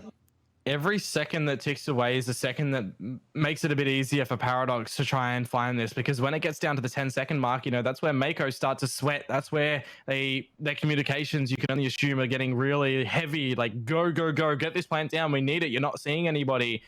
But now we do go into the site and look at this crossfire set up from Paradox. We got one next event, one at the back of site. They're not going to clear that position either. Callum Murray, does he get tackled on down by Versa? He's shooting through. They know where Krim is, and there's Herbs to close it as well. So the E-code pistol from Paradox absolutely brings it home for Paradox, securing them the half, no matter what the outcome now for Mako.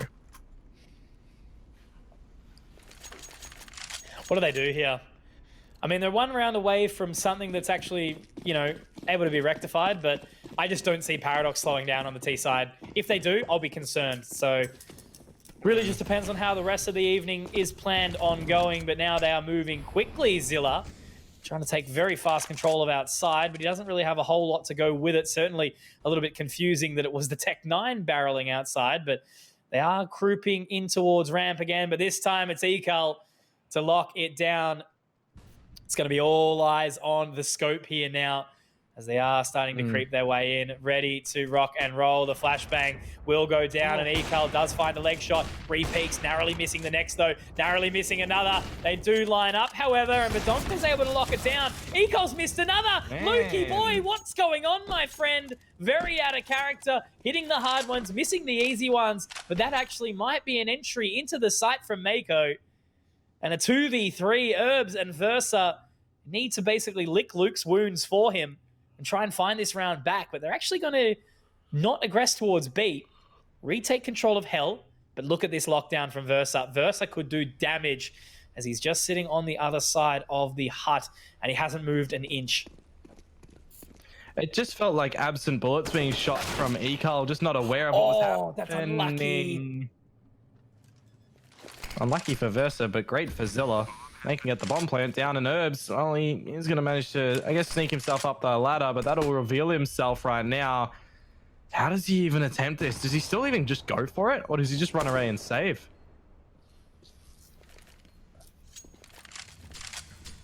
Saving might be the play, to be honest, but look, you know, when you've got some rounds on the board, and you're not going to be able to... Oh, no, actually, no, probably no. Look, let's just say Herbs, the save would have actually been wise, given the money that they've gotten. There's the first kill. Does open up onto one. Does have the kit. Does have the smoke. Does tap onto it as well. Does poach them out. Probes for it, but unfortunately won't be able to find it. Didn't quite have enough time anyway. Maybe it was narrow, but Mako have found 5. And all of a sudden, this game could go the distance. Potentially. Yeah, you can't count that out, that's for sure. I guess in this round now, it's going to be down to Paradox to see if they do win it. You know, they'll have a good purchase in the next one, or at least a purchase, because if they lose it, their money's pretty much in the bin, right? They'll get a little bit on the loss bonus part, but they're really only going to at best have maybe an M4, the FAMAS, the pistols with the utility behind it. It is going to be a little bit of a hard-fought round right now for Paradox, but as we say that, they are starting to force a couple of these fights right now that aren't really in their best interest. They're not really set up for the trades, which is, you know, one of the things that I've been touching upon in this game, in these matches tonight. You need to make sure that you are justifying in the trade departments. And Zilla, whilst he does manage to find that frag, if he lost it, he didn't have any teammates right next to him to quickly swing on to Versa. So at least he does find it to get Mako their leg up in this round.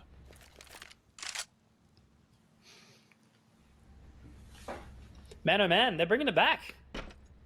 We were talking a little bit of smack in the end, thinking that it was going to be quite a one-sided affair, but it's actually nice to see that Mako, in the first half of this map, have already found more rounds than they did on Mirage in its entirety. But there's Danger. He's got something to say about that. Picks up 2 for his troubles.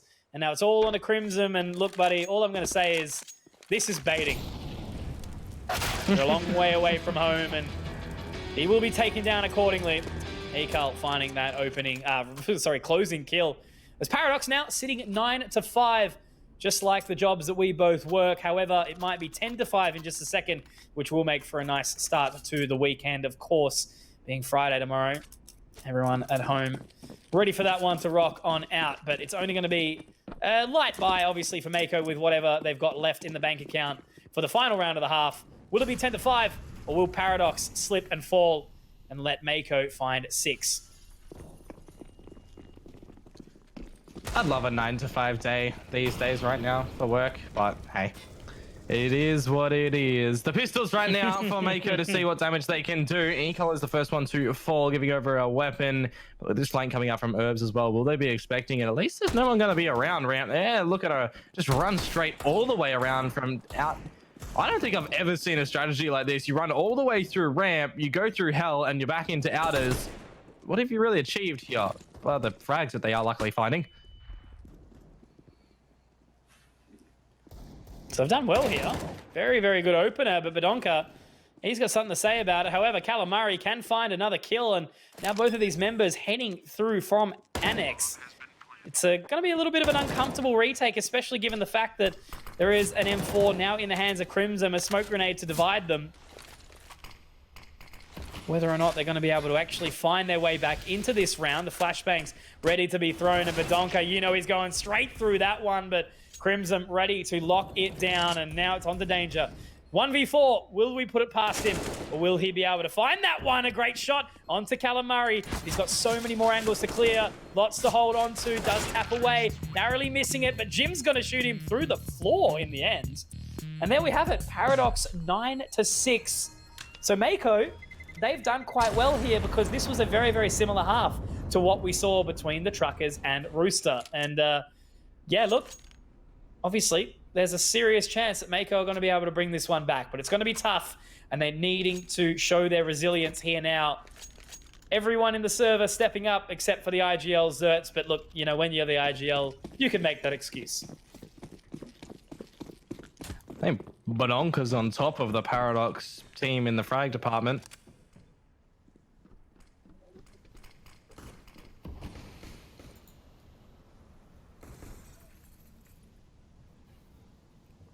So let's see here what Paradox are doing on this T side approach. The smokes to go down, the flashbangs eventually to blow on out as well. Zilla to Rosie on through with the dualies, but look at this. Versus missing crucial shots. Everybody's the Glocks, they're not connecting at all. But Onka, he's gonna have to reload. He's technically had one bullet still in the chamber right there to fight with, but they're just missing. This is just shambles.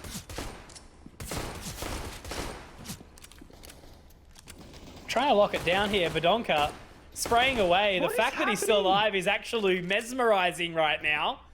But he's found 3, somehow getting away with it all, and Herbs to close the door on the round. I certainly feel like that potentially should have gone the way of Mako, but here we sit, 10-6. And Paradox, they might be able to mosey on with the position that they've got right now, and you can just hear the typing in the chat. Is Badonka just like given an extra life or two there? The amount of times that he should have been dead to rights is just insane. I couldn't even keep track of what was happening in that. Bodies were just walking into the side, out of the side, dancing around corners. Everybody was missing shots with their pistols. It was just confusing.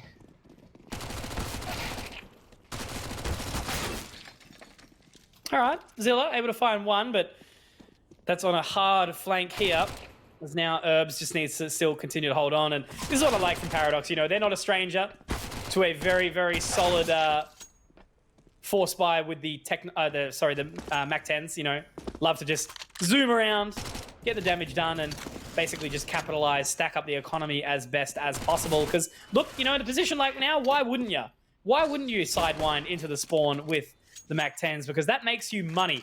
And that's exactly what you need to be able to stay resilient on the T side of a map like Nuke. Now, Mako, they're going to buy into it here. Paradox, They've chosen to upgrade 2 of the rifles, picking up the AKs here, but Badonka and Danger, where will the little minions be sent to with those MAC-10s? Well, apparently, Badonka has given us the wise words of apologizing, calling that round a mess. So, he is aware that it was weird, that it was messy, that it was spaghetti frags happening. But Paradox, they do, of course, have more rounds in this one and a map advantage. So they'll be seeing what they can do to run at home right now and make it a less stressful couple of rounds, potentially, for our viewership. For sure. For sure. With a minute left on the clock, or a minute 10 rather, they need to try and find a little bit of something as that timing is actually unbelievable there, as Herbs will find Zertz, who was waiting quite patiently. Calamari, though, does find 1 kill back. And now in this 4v4 as it stands, Crimson actually going to be able to drop one as well, but the damage is dealt by Badonka, and Crimson, that's a little bit keen, my friend. Tries to peek up and stop something, but now with it locked down, Badonka does get the information. And this is what I mean.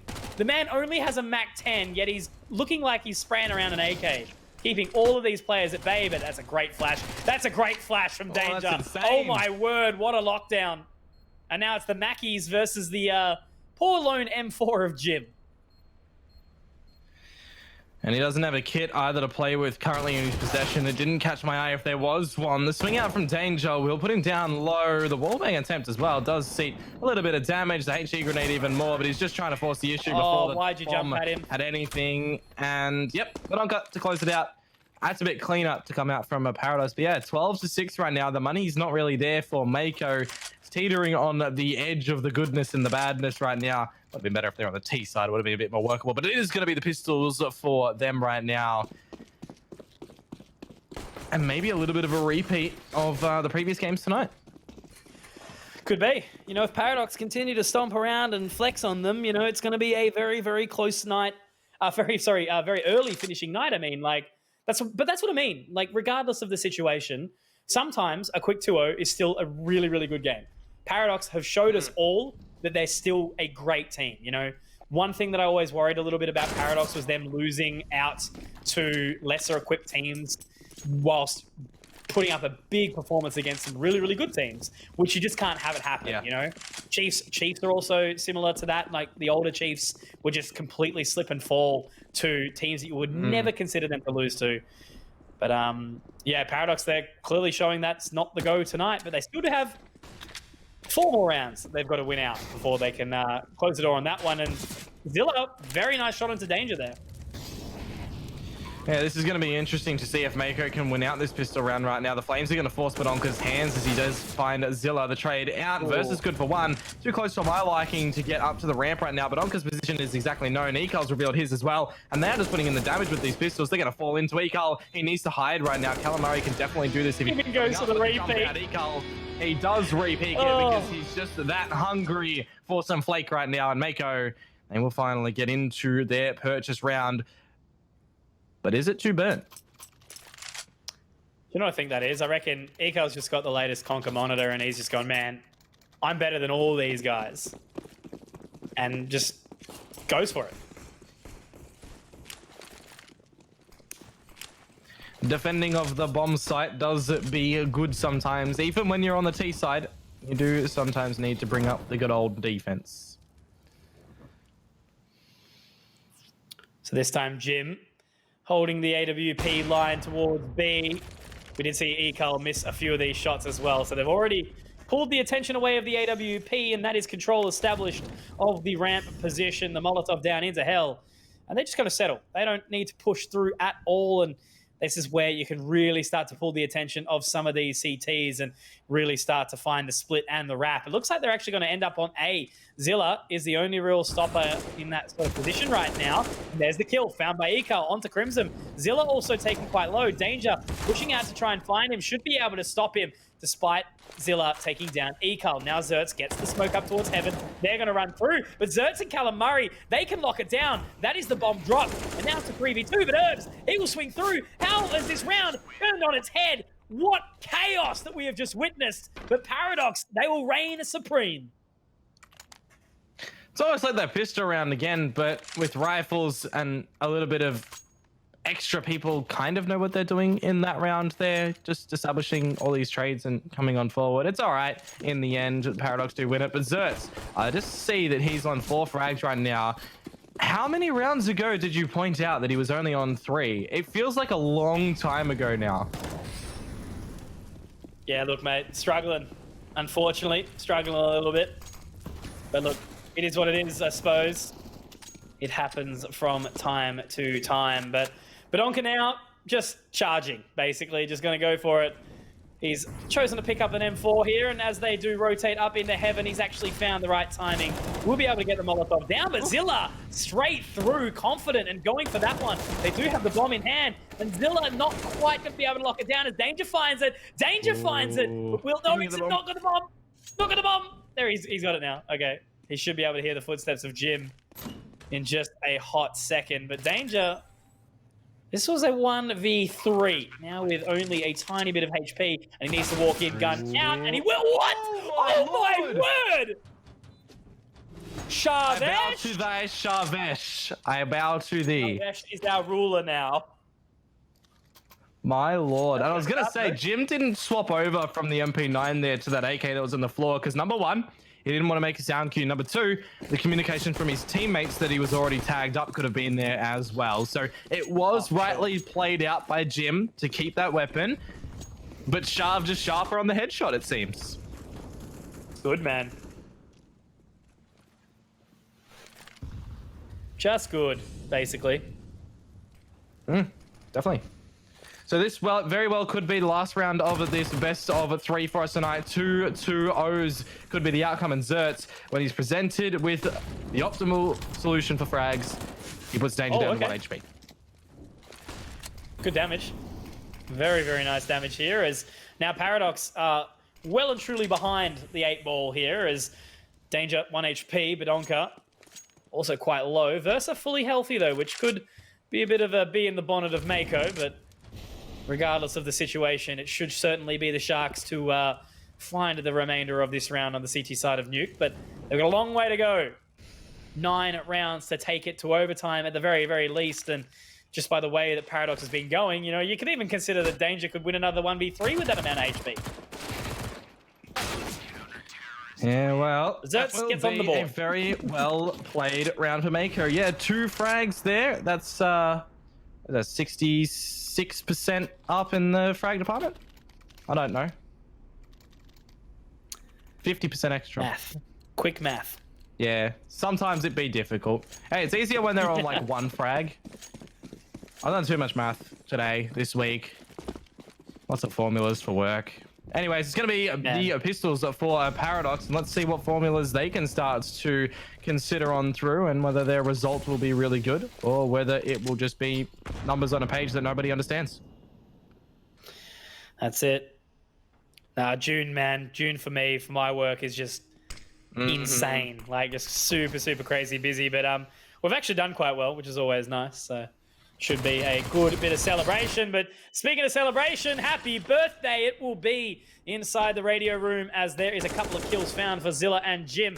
And Zilla there on the other side of the ramp position, locking it down as best as he can, but he will be flashed away and having to run into the ramp room. Now, Eco and Bedonka, the dynamic duo, they are slowly going to creep their way back over towards this A site. As Calamari and Zilla, they're down there, but Zerts sitting at fake vent, going to be locking it down for as long as possible. Eco does have the smoke lineup ready to rock and roll. But with the Molotov going down from Crimson, joining the party, might actually be able to afford themselves a little bit of extra time. The door's actually going to break off too. That could give them what they need. Now Luke can get that smoke grenade down without even needing to open the door. Obviously gives the sound cue away. Now they choose to run on out. Eco not going to be able to find anything. And Mako, they find 8, but now Paradox. Actually, no, sorry. I only just realized they forced. Never mind. They're going to be Eco again. Eco here, close it out in the next one. That's what they will be hoping for. To your reference earlier, imagine if they close it out here like Order once did with just the pistols. Dude, I wouldn't put it past them, man. I would not put it past them at all. Yeah.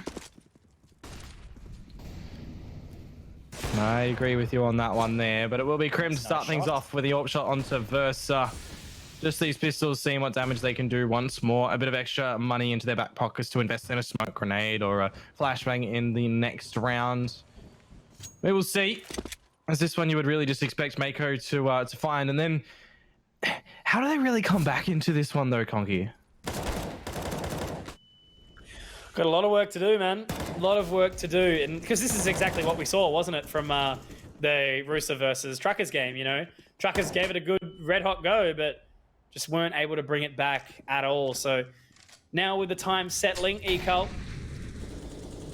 just all on his lonesome with that Deagle. They are going to push for him, and surely he kills Zertz here. That would just be good measure. No, never mind. He kills Jim instead, and that's certainly going to feel bad for Jim there. But regardless of the scenario, Mako, they are staring down the barrel of what will be 6 rounds to get their way back into this. But now, Paradox have the buy. They've got the AKs. They've got the utility. And every single member, except surprisingly Versa, but he's not even having a bad one. Every single member is just firing on all cylinders. It's actually Badonka with 28. Yep. I think we fired him up, dressing with our hats on. He needs to just show us that he is the superior Trilby man of Oceania.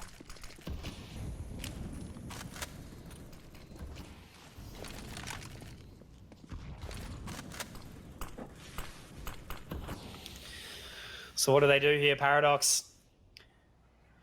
Looking like they're going to take control of outside, but Zilla in a good spot to deny. Will drop Versa, and now they start to marry their way down into the ramp. And unfortunately, Zilla, that's probably a little bit too overconfident, my friend, trying to defend for as long as possible. But there's Zertz to find the kill onto Herbs. The lurk will be punished. Another 3 remaining members. They get on towards this B site. Ekal will flash his way out. The bomb should be planted. Danger's actually going to take a little bit of damage in the process there, but that is Jim giving himself away. Ekal's going to defend, and now it's a 3-on-3. Will they close it out here? Well, there's an incendiary on Krim to force somebody out of somewhere, but it's looking to be deployed a little bit too late, potentially. Calamari does find Ekal to help the cause right now, but a trade out by Danger. He swings as well to also lose his life. Now it is just going to be down to Badonka. They have an idea of where he is playing from as well. He peeks up, he finds the first one, but a spray can't be collected. And Calamari has the kit and the time to get the defuse. So it's not done just yet, Conky. It's double digits now for Mako, and Paradox's money situation. Look, they could force up if they want to. They could, yeah, no, exactly right. They very well might, to be honest. You know, they're on the edge of glory, but whether or not they actually do invest, and they will. There you go, right there and right then. Luke's actually going to go for the... Okay, so it's kind of a quasi... who knows? That's definitely the... I'm forcing. I'm Eco. I'm forcing. And then they just laugh it off and just say, who cares? We'll just win anyway.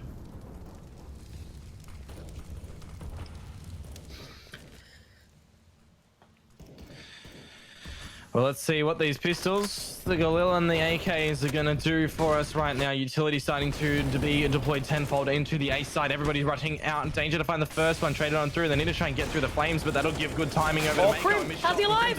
What? Versa! Oh my god! What the heck? But now it's time for Jim. And what are we seeing right now? Versa's just spinning around and finding... What? And now Herb's on the lurk. This should be the closeout right now as Jim versus just pulled off the unthinkable just there. My god, dude, that was insane. It's just like a fidget spinner popping out bullets, man. It's just pop, pop, pop, and you're done. You know the thing when like a player's defusing in an MM or something like that, and they hit the DPI button, they just start spinning around? That's what Versa was doing just then. But nah, man, what a way... You can't do that anymore, that's true. But what a way to close out a series like that, you know. I'm proud of Mako. They were able to bring it back, you know, obviously to a 10-6 scoreline, which a 10-16 scoreline rather, which is quite, you know, amicable given the way that Paradox did start off, and especially the way that they did sort of get a bit manhandled on the first map of Mirage. So 16-3 was the very first map, and then we see it closed out in strong fashion by getting taken down 16-10 on Nuke. And after the night, Dion, why don't you walk us through with what we see and what we will see in the coming weeks? Well, as we did start off the night, everybody, it was the Roosters and the Truckers for that first best of three. You know, Mirage and Nuke were the only maps that we did see played tonight. Of course, Roosters closing that one out in the 2-0 fashion. That'll knock the Truckers down as well. Paradox and Mako, of course, just witnessed. Paradox closed that one out 2-0. But for next week, we're going to be seeing a Downfall versus Bands in the elimination match, mind you. The teams that lose next week are out. Then we've also got Control taking on Skyfire. So that's how we are going to end that one up. Yeah, look, it should be two really good games moving into week 4 as well, of course. You know, Downfall versus Bants, two fantastic teams, you know, and two teams that are really trying to edge their way into that top 10 in our region as well. Very, very exciting to see what they're actually going to be able to bring through for us in the coming times. But look, there's a certain chance of them, you know, being able to win it through. Bants and Downfall, very, very close. And then, of course, Skyfire versus the Control. I want to say Skyfire should win that one, but I just don't know, especially by the way Control sort of go up and down. So who knows, you know, man. At the end of the day, we've had a fantastic little bit of time for us in what was week number 3 for the Let's Play Live Season 2 of Counter-Strike. I'm excited to get into week number 4, guys. But look, it's been an absolutely fantastic week again.